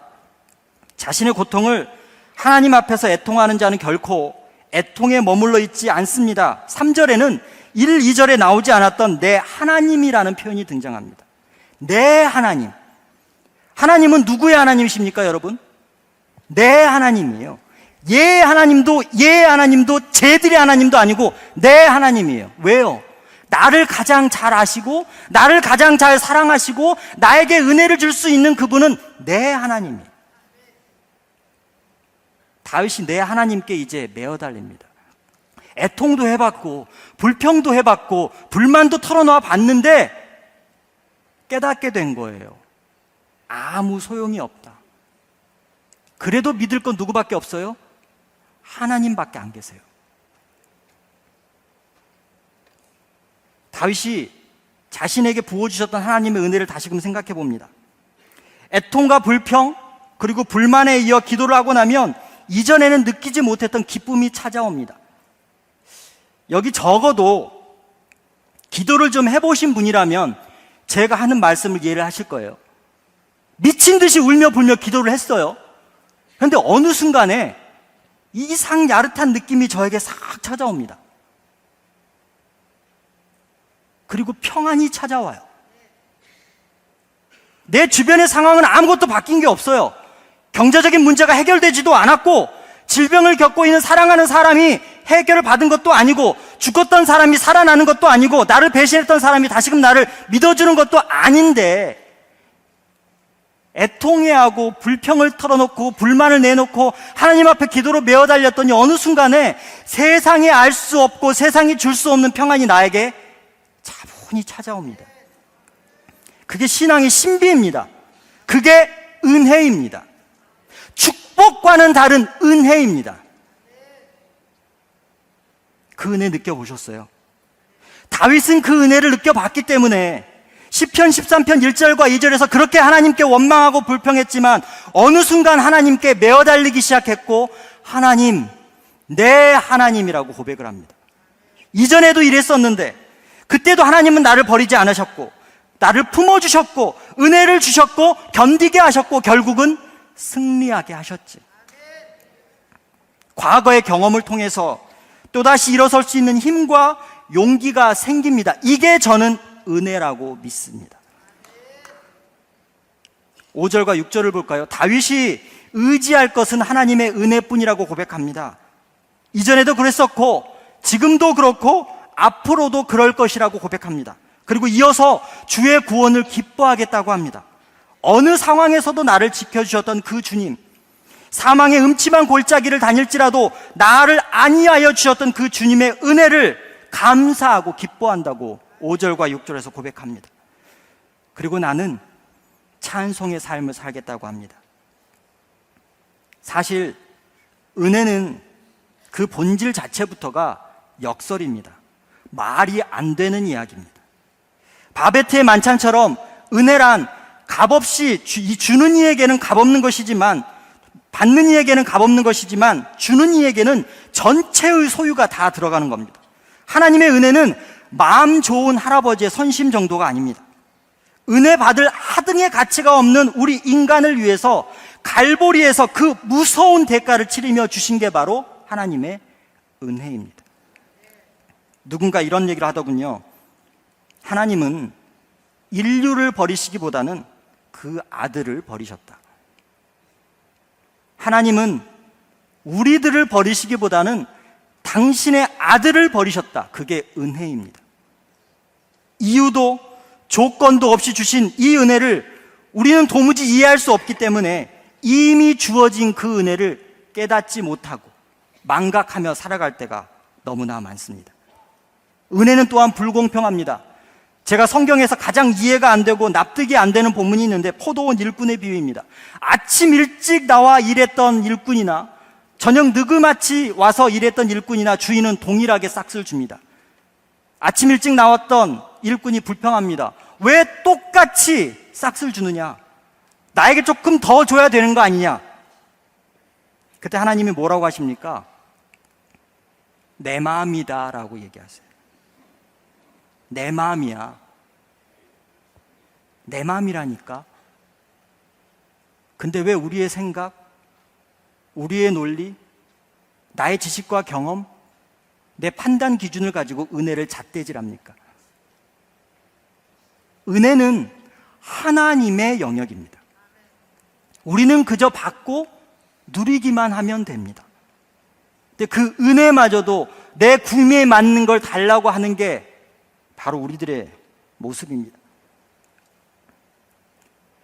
그렇게 즐겁과 고통 가득한 삶 속에서도 평생 하나님의 은혜가 너무나 컸다는 저희 장모님의 고백, 어촌 마을에서 매주 은혜에 대한 설교를 들으면서도 깨닫지 못했던, 경건과 금욕으로 아무리 힘써도 느끼지 못했던 그 은혜를 외지에서 온 가엾은 한 여인의 은혜를 통해서 누렸던 사람들, 견딜 수 없는 고통을 안겨준 육체의 가시에도 불구하고 은혜를 자족할 줄 알았던 바울의 고백, 4번이나 어느 때까지이니까를 외쳤지만 결국에는 하나님의 은혜를 경험하며 찬송을 살겠다는 다윗의 고백, 은혜가 아니면 있을 수 없는 그런 고백들입니다. 제가 설교 서두에 3명의 여인과 2명의 남성의 이야기를 통해서 오늘 말씀을 들려드리겠다고 했습니다. 기억하시죠? 이제 몇 명 남았어요? 벌써 까먹었죠? 은혜입니다. 여성 2명, 남성 2명 얘기했어요. 이제 1명의 여인만 남아 있습니다. 저는 오늘 여러분과 오래된 영상 하나를 함께 보려고 합니다. 이 영상은 1988년 6월 11일 남아프리카 공화국의 넬슨 만델라의 70세 생일을 기념하기 위해서, 그리고 그의 석방을 촉구하기 위해서 7만 2천 명이나 되는 어마어마한 사람들이 영국에 있는 웸블리 스타디움에서 열렸던 락 콘서트 영상입니다. 당시에 유명했던 사람들이 다 나왔습니다. 에릭 클랩튼, 스티비 원더, 다이어 스트레이츠, 더 많은데 여러분들이 모르실까봐 그만하겠습니다. 12시간을 공연을 했습니다. 그리고 12시간 대단원의 막을 내릴 즈음에 무슨 이유에서인지 이 제작진이 미국의 흑인 여성 오페라 가수 제시 놀먼을 마지막 순서로 짜 놓았습니다. 이윽고 놀먼이 노래할 차례가 되었습니다. 아프리카 전통 의상을 입은 흑인 여가수가 무대에 등장을 합니다. 이전에 화려한 조명이나 파괴력 있는 반주도 없이 단지 조명 하나만이 제시를 비출 뿐입니다. 유명하고 화려한 록밴드들의 음악을 잠재운 제시 놀먼의 무반주 노래, 세상이 만든 가치나 꾸며낸 장식도 없이 은혜 하나로 모든 것을 잠재운 그것 하나로 족한 은혜를 여러분들과 함께 나누겠습니다. That saved a wretch like me. Was lost,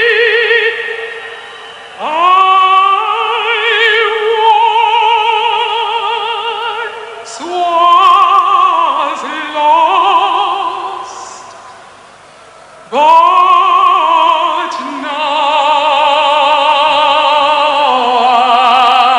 I'm found. Was blind, but now I see.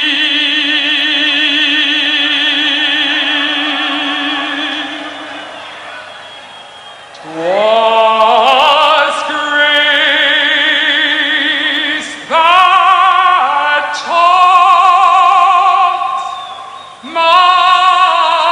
heart to fear, and grace my fears relieved.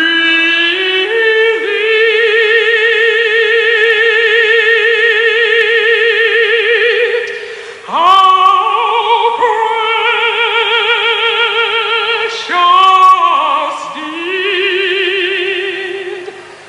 that grace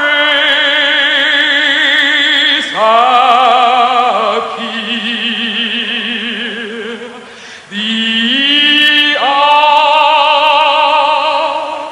I first believed.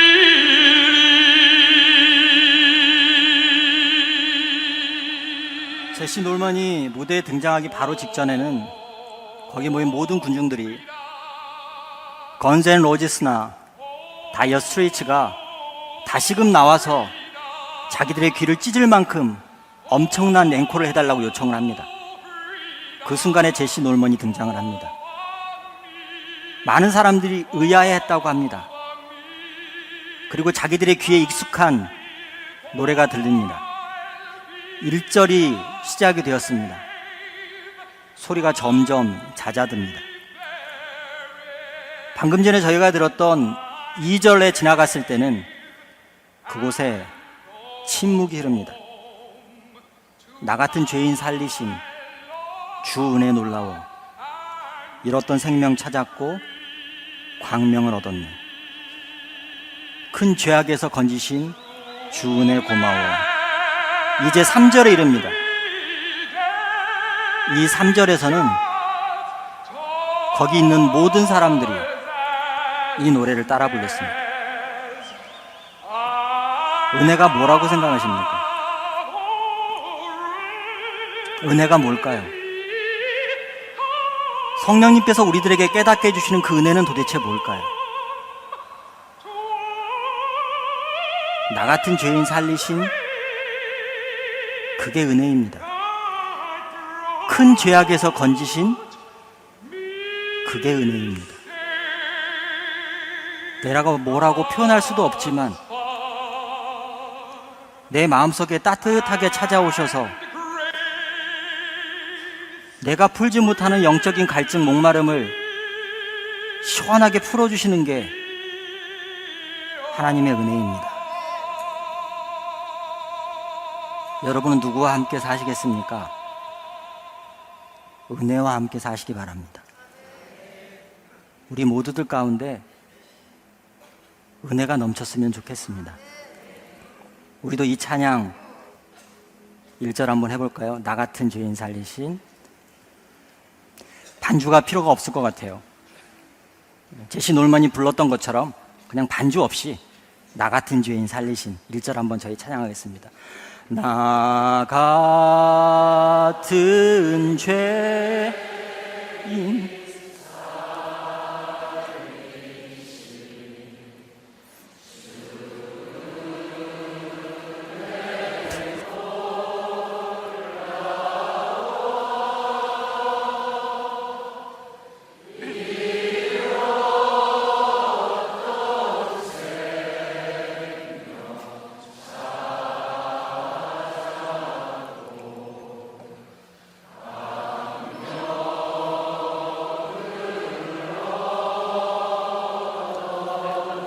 큰 죄악에서 건지신 큰 죄악에서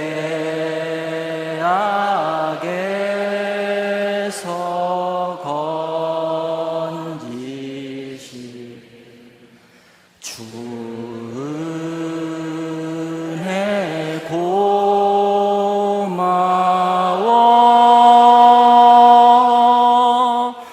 나 처음 믿은 그 시간 귀하고 귀하다. 이제껏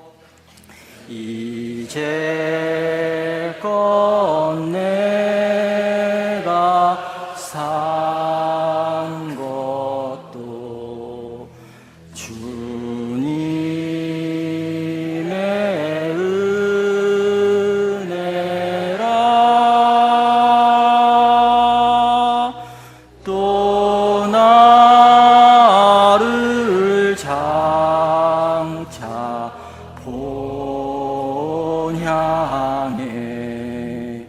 인도해 주시리.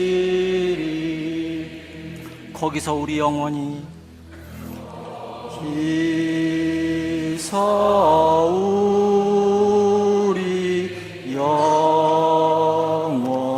영원히 주님의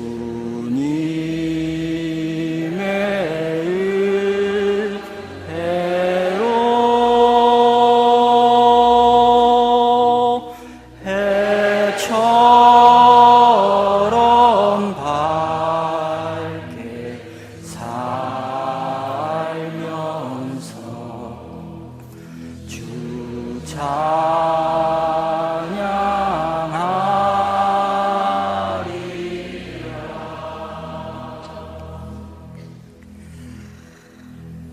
하나님, 우리들에게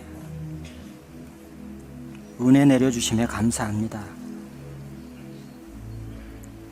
우리 같은 죄인을 살려주셔서 감사합니다. 죄악에서 건져내 주셔서 감사합니다. 연약한 우리들이 우리의 계산대로 은혜를 재단질하고 내가 원하는 것을 받아야 은혜라고 생각했던 그 어리석음, 그 모든 것을 뛰어넘어 우리들에게 새로운 생명을 주셨고 살아갈 힘을 주셨고 견딜 수 있는 힘을 주셨고 승리할 수 있는 힘을 주신 그 하나님의 은혜가 얼마나 놀라운지요. 다른 그 무엇보다 하나님이 주시는 은혜와 살아가는 저희 모두가 되도록 주님 축복하여 주시옵소서. 이 시간 하나님만을 바라보기를 원합니다. 은혜신 예수님만을 바라보기 원합니다. 성령님을 통해 그 은혜를 깨닫는 저희 모두가 되도록 주님 축복하여 주시옵소서. 감사하며 예수님의 이름으로 기도합니다. 저희 신명철 집사님의 찬양을 들으면서 봉헌하겠습니다. 우리가 그 감사를 말로 표현할 수도 없습니다. 우리가 뭘 한다고 해도 어찌 하나님께서 당신의 아들까지 버리시면서 우리 같은 죄인을 살려주셨던, 죄악에서 건져주셨던 그 은혜를 갚을 수 있겠습니까? 그저 감사히 염치 없지만 받겠습니다. 은혜를 누리며 살겠습니다. 은혜를 나누며 살겠습니다. 은혜를 베풀며 살아가겠습니다. 이 시간 주님 전에 하나님의 말씀이, 은혜의 복음이 더 잘 전해지길 바라는 마음으로 우리의 소중한 것들을 올려드립니다.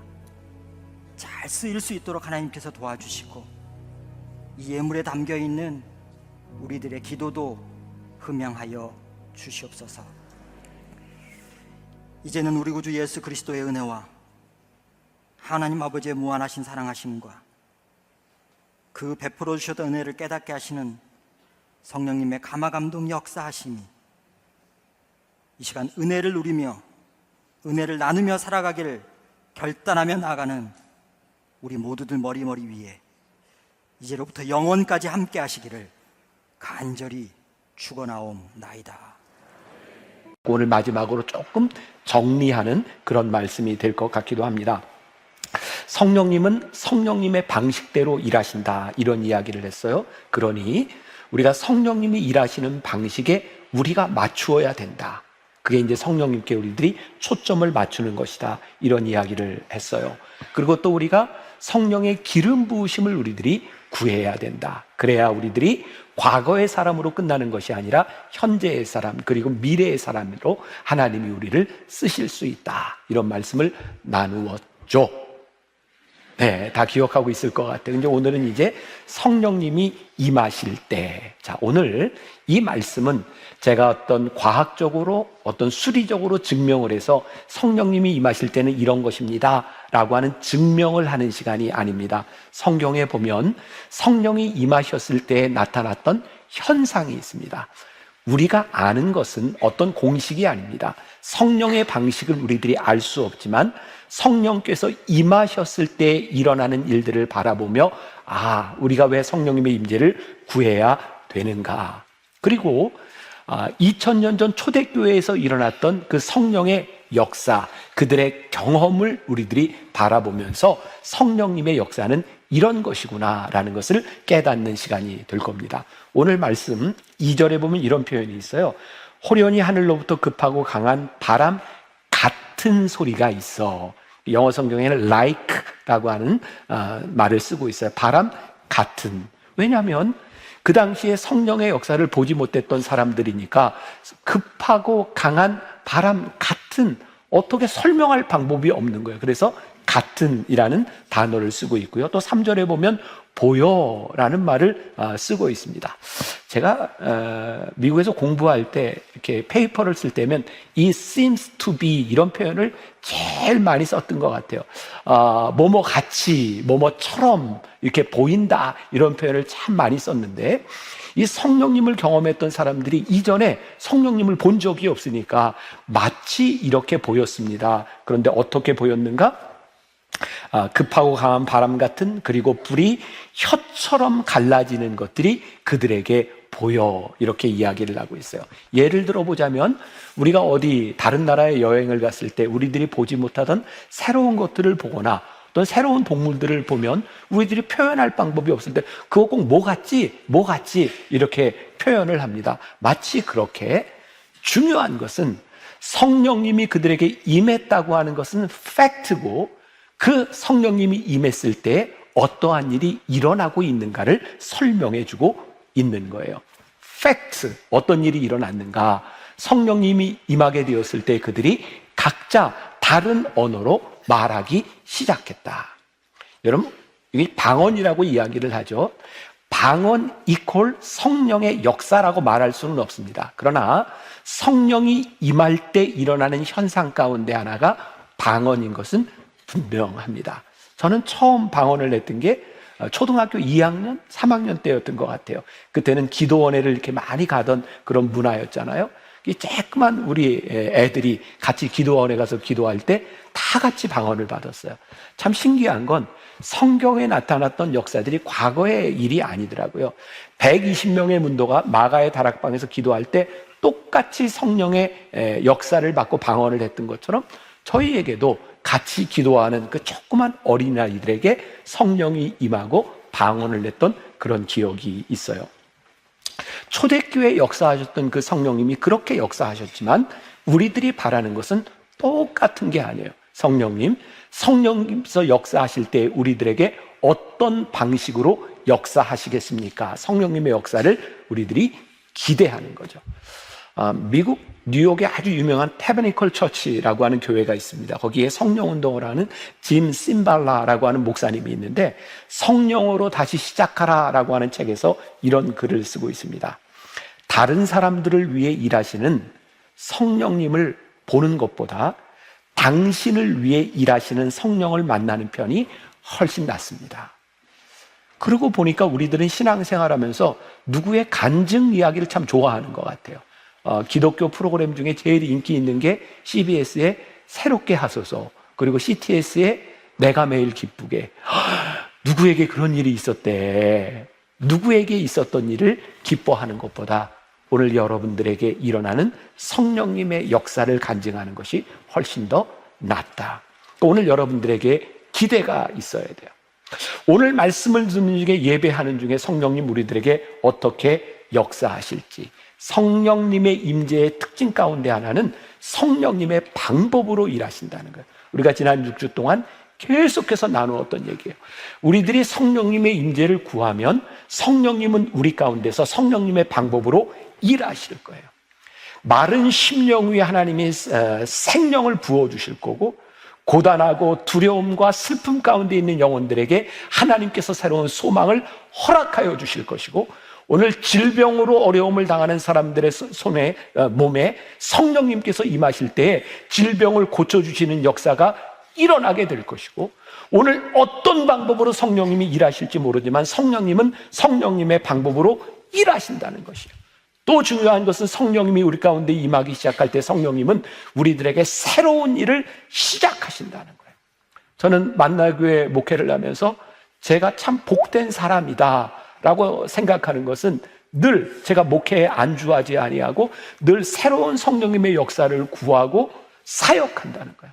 여러분들이 만나교회에서 신앙생활을 하면서 딱딱하게 굳어진 우리의 신앙의 형태들이 아니라 성령님 어떻게 일하실지 성령님의 역사를 기대합니다 라고 예배할 수 있는 것, 어쩌면 그게 오늘 우리들이 함께 예배하는 큰 복 중에 하나가 아닐까. 성령님의 임재를 가로막는 가장 무서운 적 가운데 하나는 우리의 과거의 경험, 우리의 상처, 실패에 대한 기억으로 인하여 성령님 임재하실 수 없다고 포기하는 것이 아닐까. 마이클 조던이라고 하는 유명한 농구 선수가 있습니다. 제가 미국에서 공부하던 시절에 마이클 조던의 시카고 불스가 3년 연속 우승을 하던 그런 때였어요. 정말 신화적인 인물이고, 미국의 ESPN에서 선정한 20세기 미국 최고의 운동선수 하나를 뽑으라면 마이클 조던을 꼽습니다. 2003년도에 그가 은퇴를 했고요. 제가 쓴 기록에 의하면 아직도 깨지지 않는 게 정규 시즌 평균 득점, 그리고 플레이오프 평균 득점, 이게 깨지지 않는 기록이라고 이야기를 하죠. 근데 마이클 조던이 이런 얘기를 했습니다. 나는 9,000번 이상 슛을 놓쳤고 거의 300게임에서 졌으며 승부를 결정짓는 슛 26번이나 놓쳤고 실패하고 또 실패했습니다. 그것이 내가 성공한 이유입니다. 성공한 사람들의 특징이 있습니다. 이건 뭐 세상적인 것도 마찬가지고 저는 신앙의 원리도 마찬가지라고 생각해요. 실패했기 때문에 성공할 수 있는 것, 실패가 아닌 것, 우리 신앙인들에게 있어서 실패한 인생 가운데 찾아오셔서 우리들에게 역사하실 성령님을 우리들이 믿기 때문에 우리의 인생의 실패의 기억들이 우리를 절대로 가로막을 수 없다. 지난주에 제가 성령 충만에 대한 말씀을 나누면서 이런 이야기를 했어요. 성령 충만은 실패한 자들에게 주시는 하나님의 선물이다. 성령 충만이 뭐라 그랬어요? 성령님 우리를 다스려 주옵소서. 어쩌면 우리들의 인생에 아무 문제가 없을 때 우리는 성령 충만을 구하지 않을 거예요. 성령님이 없어도 살아갈 수 있을 것 같아요. 그런데 실패한 인생에 성령 충만을 구하는 것, 그것은 우리들에게 주신 선물이라고 말씀하고 있어요. 우리가 성령님의 임재를 꿈꾼다고 하는 것, 그것은 어떤 신앙인, 어떤 신앙의 모습들, 그것을 카피하는 게 아니에요. 성령님, 오늘 우리들에게 역사하셔서 우리들에게 역사하시는 성령님을 간증케 하여 주옵소서. 그러니까 우리들이 예배를 드릴 때, 기도할 때 늘 열린 마음들이 우리들에게 필요한 것.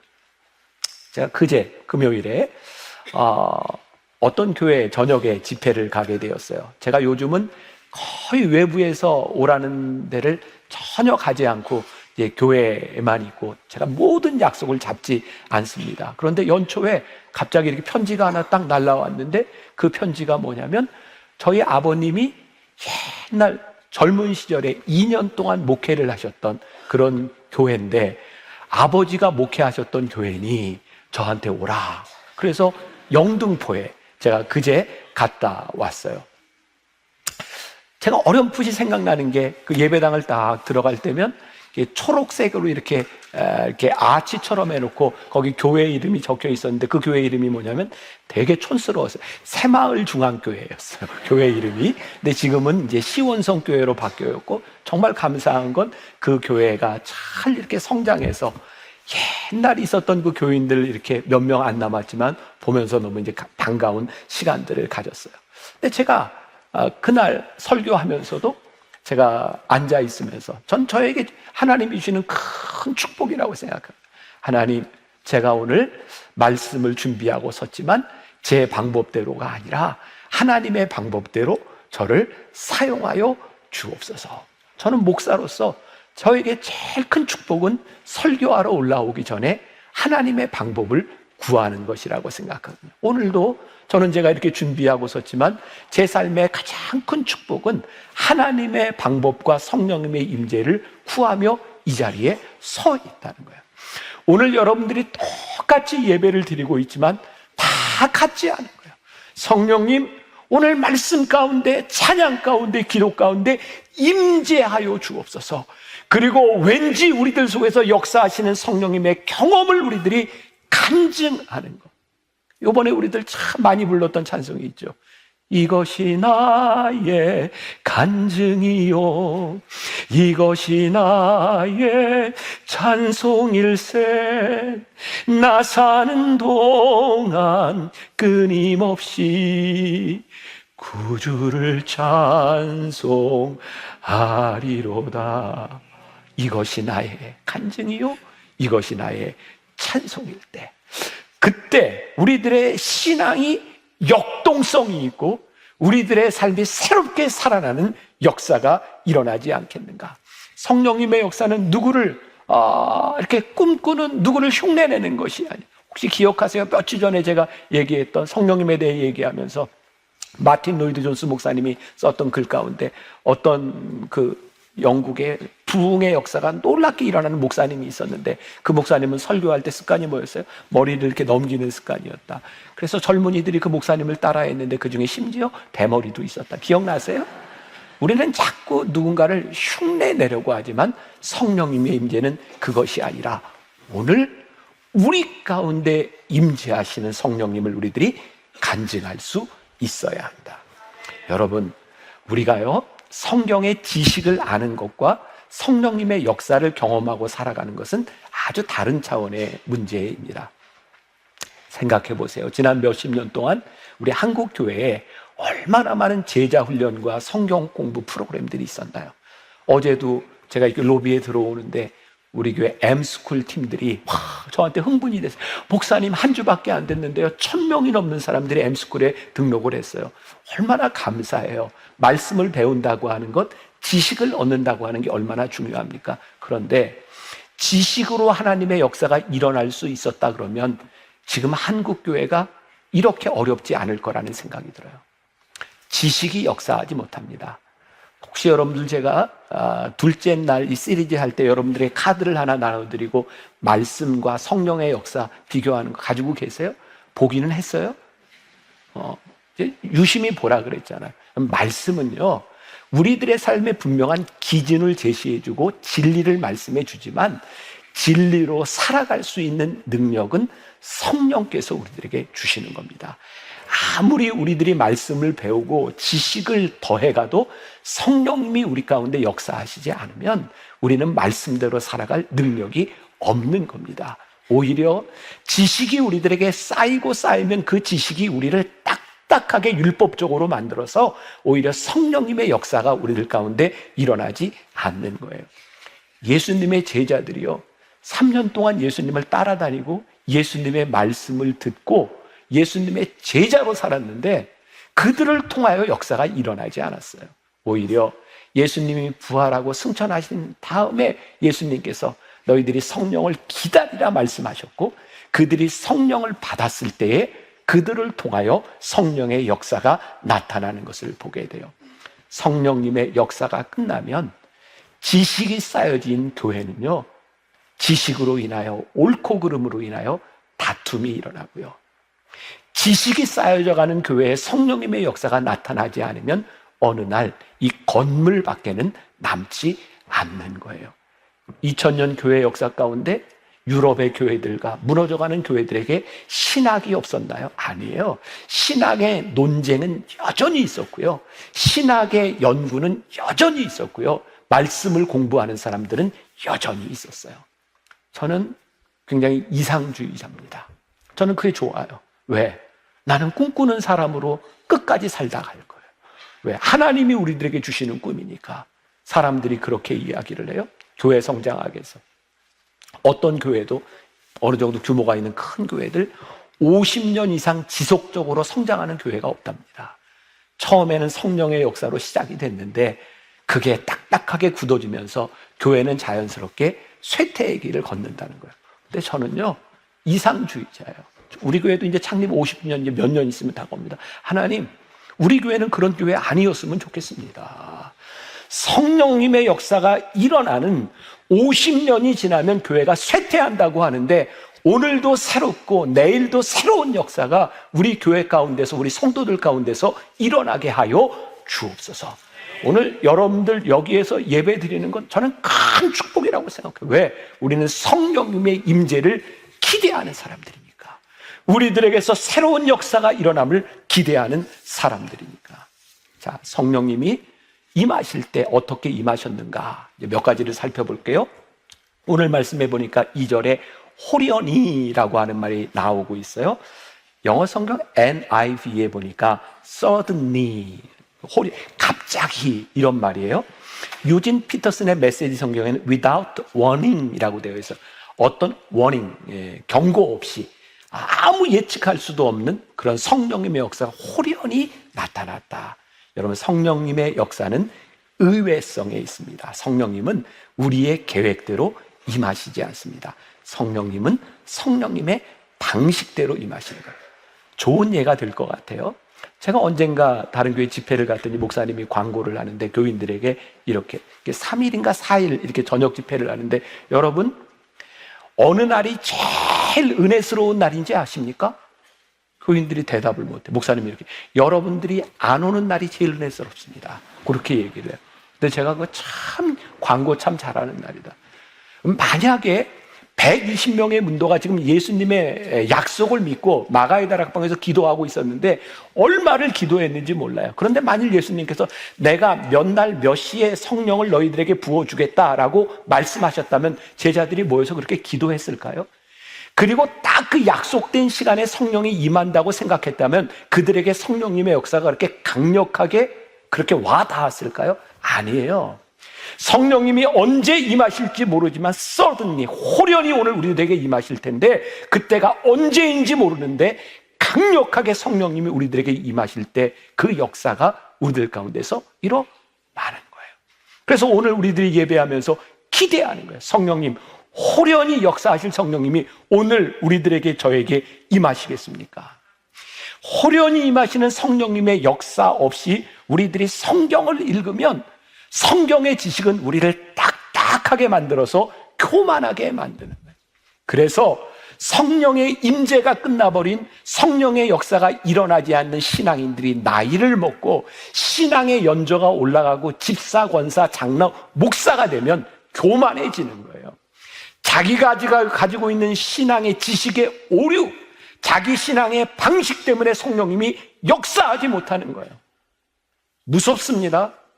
그래서 신앙생활을 몇십 년 한 우리들이 하나님 앞에 더 간구해야 되는 것이 있어요. 하나님, 우리의 방법과 우리의 지식을 깨고 호련히 성령님께서 우리 가운데 역사하실 때에 그 성령님의 역사를 간증케 하여 주옵소서. 제가 요즘 제일 두려워하는 게 그런 거잖아요. 제가 우리 이제 부목사님들이 다 제 아들보다도 이제 어린 나이에 부목사님들이 있어요. 제가 무언가 이 얘기를 하면 어떤 뭐 반박하기보다는 그냥 이렇게 따라가려고 해요. 그때마다 두려운 거예요. 내 경험에 의하면 제가 지금까지 오는 동안 별로 실패를 경험해 보지 않았어요. 뭐 소위 목회를 하면서 그렇게 하면 다 됐어요. 그게 무서운 거예요. 하나님, 제가 지금까지 목회하면서 잘 되었다고 하는 것 때문에 혹시 저의 경험으로 인하여 성령의 역사를 가로막지 않게 하여 주옵소서. 여러분들이요, 왜 지금 좋은 교회에 있는지 아세요? 제가 그런 위험성을 아직까지 깨닫고 있어서 괜찮아요. 진짜예요. 여러분들의 삶에 성령님이 역사하실 수 있도록 우리의 마음을 열어놓으면 괜찮아요. 근데 언제부터인가 우리들이 딱딱하게 굳어져 있는 것은 아닌지 생각해 보아라. 그럼 1860년대 미국의 남북전쟁이 일어났을 때요, 여러분들이 생각할 때 남군이 옳은 것 같아요? 북군이 옳은 것 같아요? 노예 해방 전쟁이었잖아요. 북군이 노예를 해방시켰어요. 참 놀랍게도 그 당시 노예를 해방시키는 너무나 당연한 일에 남쪽에 있는 교회들 중에 많은 목회자들이 성경을 들고 노예 제도가 축복이라고 이야기했어요. 하나님께서 우리를 축복하셔서 흑인들을 노예로 주셨고 그 흑인들을 노예로 주셔서 그들을 통하여 복음이 전파되도록, 선교가 되도록 우리들에게 축복을 주셨다고 사람들이 그 설교를 듣고 다 아멘 그랬어요. 진짜 무서운 게 뭔지 아세요? 성령님이 우리 가운데 역사하시지 않을 때 우리는 우리가 가지고 있는 지식과 성경 지식에 대한 편견을 가지고 무섭게 하나님의 말씀을 왜곡할 수 있다. 예수님 당시에 많은 바리새인들과 율법학자들이 예수님을 인정하지 않았어요. 왠지 아세요? 아니, 어떻게 메시아가 나사렛에서 날 수 있는, 예수님이 오셨는데도 그들이 가지고 있는 지식을 가지고 예수님을 인정하지 않았어요. 예수님이 갈릴리에서 많은 사역을 하실 때 병자들을 고치시고 기적이 일어나는데 그들은 그거 인정하지 않았어요. 예수님 당시에 갈릴리는 이방 땅이었어요. 어떻게 메시아가 이방 땅에서 그런 사역을 할 수 있느냐는 거예요. 우리들이 알고 있는 지식의 문제가 아니라 우리의 지식을 깨고 우리들 가운데 임하시는 성령님, 그분이 우리들 가운데서 역사하기 시작할 때에 성경 말씀이 내 지식으로 인하여 내 편견만을 만들어내는 것이 아니라 우리를 깨고 역사하실 수 있도록 하나님, 우리 가운데 역사하여 주옵소서 기대하라는 거예요. 전 지금 우리 대한민국 사회, 우리 대한민국만의 현상이 아니에요. 전 세계가 이렇게 양극화되고 있어요. 사람들은 우리가 옳은 것을 가지고 다 성경에 근거를 내요. 미국의 예를 들면 미국의 민주당원들에게 예수님은 민주당원이고 미국의 공화당원들에게 성경의 예수님은 딱 공화당원이에요. 왜? 내가 생각하고 있는 지식들만 다 뽑아내니까. 지난주에도 제가 그런 얘기는 했어요. 성령님은 우리의 지식보다 훨씬 더 크신 분이세요. 저는요, 우리 대한민국의 교회가 지금 여기 있는 예배드리는 분들 가운데도 여러분들의 굉장히 다른 이념과 오름을 가지고 여기에서 함께 예배드릴 수 있는 것은 성령의 역사가 아니고는 설명이 되지 않는 거예요. 우리가 주 안에서 예배하기 때문에 하나가 될 수 있는 공동체. 우린 대한민국의 미래가, 저는 그래서 교회의 소망이 있고 말씀의 소망이 있다고 믿는 사람이에요. 왜? 성령님이 우리 가운데 임하실 때에 우리들의 생각을 깨고 함께 예배하는 공동체를 이루어 갈 수 있기 때문에 성령님의 임재가 오늘 우리들에게 필요한 것이 아니겠는가. 호련히 성령님이 우리들 가운데 임하실 때에, 오늘 말씀을 이렇게 준비하다가 어제 갑자기 그런 생각이 났어요. 옛날 우리 부흥회 때, 부흥회 세대들 많죠? 옛날 부흥 강사 목사님은, 저희 아버님도 부흥 강사였는데 저희 아버님도 그런 옷이 있었어요. 흰 양복에 백구두. 옛날에 부흥 강사 목사님도 이렇게 흰 양복에 백구두 신고 또 이렇게, 우리 아버님은 특유의 이 춤이 있어서 찬양할 때 막 이렇게 춤추면서 찬양하던, 왜 그분들은 그렇게 이렇게 춤추며 찬양했을까? 빈들의 마른 풀같이 시들은 나의 영혼, 주님이 약속한 성령 간절히 기다리네.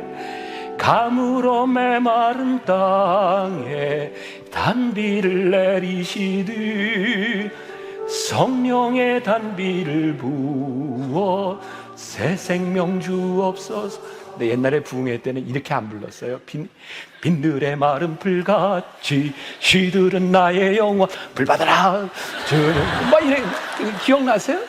옛날에 그랬어요. 근데 그때 그 레트로 감성이 이해가 되는 거야. 왜 저렇게 춤추며 찬양했을까? 그때 정말 힘든 시간을 지나가고 있었던 우리 믿음의 어머니와 할머니들이 그 부흥회에 와서, 하나님, 시들은 나의 영혼에 성령을 내려주시지 않으면 제가 이 시간을 지나갈 수 없습니다. 하나님 함께 해주시지 않으면, 요즘처럼 병원이 많았던 때도 아니고, 하나님 성령께서 나를 고쳐주시지 않으면 내가 살 수 없습니다. 그래서 성령님을 구하던 그들의 마음 가운데 빈들의 마른 풀같이라는 찬양이 우리가 지금 부르는 그런 찬양이 아니었어요. 빈들의 마른 풀같이 시들은 나의 영혼, 주님의 약속한 성령 간절히 기다리네. 가물어 메마른 땅에 단비를 내리시듯 성령의 단비를 부어 새 생명 주옵소서. 그런 마음으로 찬송을 했고, 그런 마음으로 찬양할 때 성령님의 임하심을 간증할 수 있었고, 그게 우리 믿음의 선배들의 신앙의 모습이었는데, 언제부터인가 우리들에게 성령의 임재가 아니라 딱딱하게 굳어진 우리의 지식만 남은 것은 아닌가. 오늘 본문 말씀에 보니까 성령께서 임하실 때 다 같이 한 곳에 모여 120명의 문도들이 기도할 때 성령이 임했다, 이렇게 되어 있어요. 하나님 기가 막히게 우리들에게 이 말씀대로 살아갈 수 있는, 성령을 기대할 수 있는 기회를 우리들에게 주셨구나. 제가 조금 전에도 이야기했지만 제가 이렇게 치밀하게 이렇게 준비한 것은 아닌데, 이 말씀을 마치고 우리들이 변화산을 지나가는데, 우리들이 1년에 2번 변화산을 지나가는데, 우리가 어디서 기도할 수 있고 언제든지 기도할 수 있지만 다 같이 모여 기도하고 말씀을 듣는 가운데 120명의 문도에게 성령이 임했던 것처럼, 이번 변화산을 통하여 하나님 우리의 심령에 성령의 임재를 경험케 하여 주옵소서. 그래서 제가 오늘 우리 국장 목사님들한테 교회의 모든 공간을 예배드릴 수 있도록 다 정리해 놓고, 많은 사람들이 여기에다 들어오지 못하겠지만 이 성전에 어느 곳에 있든지 성령님은 시공을 뚫고 역사하시는 분이시니까 우리들이 함께 모여 기도할 때에 성령님의 임재, 이곳에 임하시는 하나님을 우리들이 고백할 수 있겠다. 성령님의 역사는 공동체성의 특징 특징이 있어요. 성령님의 역사가 임하면 우리 가운데 하나됨이 있어요. 조금 전에도 이야기했지만 우리 대한민국을 살릴 수 있는 그것은 어떤 투쟁에 대한 문제가 아니라 성령님의 역사가 우리 가운데 임하실 때에 이 교회부터 하나됨이 일어날 때 교회가 쇠퇴하는, 교회가 무너지는 가장 중요한 표식 중에 하나가 분열이에요. 교회 안에 싸움이 일어나고 서로가 서로를 위하여 지적하기 시작할 때 성령님의 역사가 일어나면 하나가 되기 시작해요. 생각해 보세요. 120명의 문도들이 다 똑같은 생각을 가지고 있는 사람이었을 거예요. 아니에요. 성경에 나와 있지 않지만 그들은 각자 다른 직업을 가지고 있을 것이고 각자 다른 백그라운드를 가지고 있었을 거예요. 근데 성령께서 그들에게 임하셨을 때 그들이 함께 문을 박차고 나가서 초대교회를 만들어내기 시작해요. 다름은 그렇게 문제가 되지 않아요. 그런데 또 중요한 게 있어요.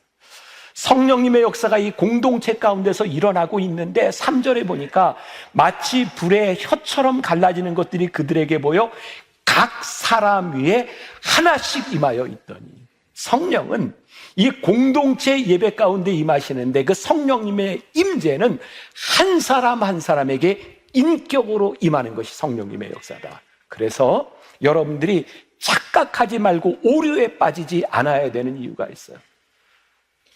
저는 우리 만나교회 예배가 참 좋아요. 그리고 저는 여기서 여러분들과 함께 찬양을 하면서 찬양하는 중에 저는 오늘도 은혜를 받고 나왔어요. 나유한 목사는 어쩌면 그렇게 찬양인들 잘하냐. 그리고 우리 여기 앞에 서 있는 우리 찬양팀 이렇게 소리를 들으면서 저는 그래요. 저 사람들이 노래를 기교로 하는 것이 아니라 저 사람들에게 믿음의 고백이 있구나. 그게 느껴지니까 찬양을 부르면서 제가 너무 좋아요. 정말 좋아요. 아마 여기에 있는 많은 분들도 예배가 참 좋다, 찬양이 참 좋다 이렇게 느끼는 사람이 있을지 몰라요. 그런데 이 느낌이 좋다라고 하는 많은 회중들 가운데 내가 속하여 있는 것으로 나에게 성령이 임했다고 착각하지 말라는 거예요. 오류에 빠지지 말라는 거예요. 성령님의 역사는 이 가운데 역사하시는데 나에게 역사하시는 성령님, 그 성령님의 임재를 우리들이 고백하지 않으면 성령의 임재는 나의 경험이 되어요. 제가 오늘 아침에 갔더니 제 카톡에 제가 청년부부터 함께 했던 우리 여자 권사, 이번에 권사가 됐어요. 저한테 그런 문자를 길게 보냈어요. 목사님, 어제 예배를 드리는데 사춘기 지금 신앙의 방황에 빠져 있는 우리 아들이 예배에 왔는데 예배를 드리면서 목사님 어떻게 설교하나 보자 이러고 있는데 제가 목사님 말씀에 설득이 되어서 성령님이 내 가운데 역사하는 것 같아요. 아들이 이렇게 고백을 했다는 거예요. 저는 그 얘기를 들으면서 너무 감사했어요. 나에게 임하시는, 나에게 역사하시는 성령님. 그 아들이요, 어제 엄마 권사 취임식 때 나오면서 결심을 하고 나왔대요. 절대로 목사님 말에 설득되지 않으리라 결심하고 나왔는데 성령님이 나에게 역사하시는 것 같아요. 그런 고백을 했다는 거예요. 오늘 우리들이 어떤 모습으로 나왔는지 모르지만 성령의 주권이, 성령님의 역사하심이, 오늘 말씀 4절에 보니까 그들이 다 성령의 충만함을 받고 성령이 말하게 하심을 따라, 그들이 각자 방언을 했는데 그들이 하고 싶어서 한 것이 아니라 성령의 말하게 하심을 따라, 성령의 주권을 따라 성령님의 역사가 일어났다는 거예요. 교회는 이런 것이구나, 예배는 이런 것이구나. 성령님이 말하게 하심을 따라, 성령님의 주권에 따라 우리들에게 나타나는 역사. 그럼 초대교회가 놀랍게 부흥했을 때 사도들이요, 다 사역을 감당할 수가 없었어요. 그래서 집사를 뽑아야 되겠다. 사도들은 말씀을 전하는 일과 기도하는 일에 전념하기 위하여 어려운 사람을 돕는 일, 격려하는 일들을 집사들에게 시키기 위해서 7 집사를 뽑게 되죠. 사도행전 6장 3절에 이런 말씀이 있어요. 형제들아, 너희 가운데서 성령과 지혜가 충만하여 칭찬받을 사람 7을 택하라. 7을 뽑는데 어떤 사람을 뽑아서 성령과 지혜가 충만한 사람. 우리가 종종 교회에서 실수하는 게 있는 것 같아요.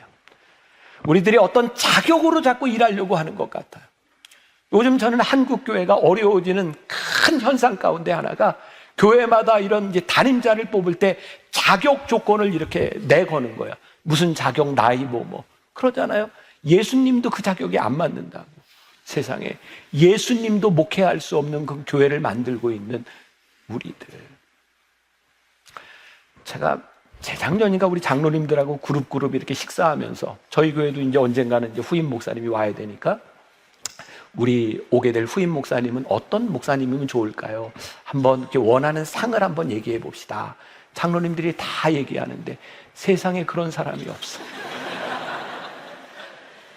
만일 하나님이 자격으로 우리들에게 일하게 하신다면 누가 일할 수 있는가? 그런데 오늘 7 집사를 뽑는데 보니까 그들에게 필요한 것은 성령의 충만함과 지혜였어요.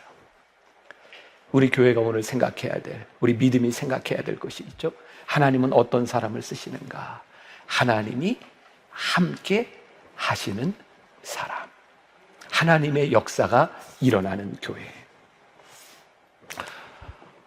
시간이 빨리 갔네요. 이제 정리를 좀 이제 해야 될 것 같은데, 몇 년 전에 저희 교회에서 이제 주관하는 설교대에 어떤 전도사님이 설교를 하는데 그 설교 중에 예화로 이렇게 영상을 하나 보여줬어요. 어떤 어린애가 그림을 그리고, 아니 그림이 아니라 낙서를 하고 그 낙서 위에 엄마가 그림을 그리는 장면이었는데 한번 보세요. 아무 감동이 없으세요? 마치 우리들의 인생이 내 삶을 저렇게 낙서처럼 만들어 놓지 않았는가. 그래서 우리는 종종 그런 생각을 해요. 내 삶의 내 계획, 내 건강을 바라보며 나는 낙서 같은 인생이야. 그런데 성령님이 우리의 인생에 그림을 그리기 시작해요. 성령님의 그림이, 성령님의 역사가 우리 가운데 닿기 시작할 때 어느 날 보니 멋진 우리의 인생의 그림이 그려져요. 우리가 왜 성령의 임재를 구해야 될까요? 성령님이 우리를 쓰실 수 있도록, 성령님이 우리를 만들어 가실 수 있도록 우리를 내어드리는 거예요. 오래전에 덕혜옹주라는 영화를 봤어요. 뭐 그렇게 재밌는 영화는 아니었던 것 같은데 영화를 보고 그 다음날 이렇게 신문에 보니까 이 덕혜옹주라는 영화에 고종 황제의 아들이 영친왕과 덕혜옹주가 일본에서 독립운동을 하는 그런 내용이에요. 네, 어떤 기사가 났냐면 영친왕과 덕혜옹주가 일본에 있었던 것은 사실이지만 그들이 독립운동을 했던 기록은 없다는 거였어요. 그래서 이 영화를 이렇게 표현을 했더라고요. 팩션 영화라고, 팩션. 팩트. 영친왕과 덕혜옹주가 일본에 있었다는 팩트에 픽션, 가상의 스토리를 만든 것이 팩션이라고. 근데 저는 그 말을 듣는데 이렇게 와닿았어요. 우리들이 생각하는 우리 인생의 팩트에 성령님이 우리들의 삶의 스토리를 만들어 가시면 팩션, 성령님께서 우리를 만들어 가시는 새로운 이야기들이 만들어지는 거예요. 왜 하나님을 믿는 우리가, 성령님의 임재를 구하는 우리들이 이 세상과 다른 능력 있는 삶을 살아갈 수 있을까? 성령님께서 우리들의 삶을 만들어 가기 때문에. 예레미야 18장에 예레미야가 환상을 보죠. 하나님께서 예레미야를 끌고 저기 토기장이가 토기를 빚는 곳으로, 농로로 데려가요. 토기장이가 농로에서 질그릇을 빚는데 그것이 터져버렸는데 토기장이가 다시 그릇을 만드는 거예요. 하나님이 예레미야에게 그것을 보여주시는 거였어요. 이스라엘아, 저 토기장이도 터져버린 그릇을 다시 만들진데 내가 너희를 다시 빚지 못하겠느냐. 하나님의 손으로 우리를 빚으시겠다는 말씀이에요. 오늘 성령님의 임재, 성령님이 우리 가운데 역사하시고 성령님이 주권적으로 일하실 때 우리들에게서 일어날 일, 우리들에게 일어날 삶의 간증, 그것이 우리들에게 살아있을 때 성령 안에서 우리들이 예배하고 성령 안에서 살아가고 성령 안에서 역사를 간증할 수 있지 않겠는가. 오늘 여러분들의 삶에, 그리고 한 주간 여러분들의 삶에 흩어져서 살아갈 때 여러분들 속에 임하시는 성령님의 역사를 간증하는 여러분들이 되시기를 주님의 이름으로 간절히 축원합니다. 기도하겠습니다. 성령님의 임재를 우리들이 구합니다. 우리의 방법, 우리의 시간이 아니라 우리의 삶 가운데 들어오실 성령님 역사하여 주옵소서.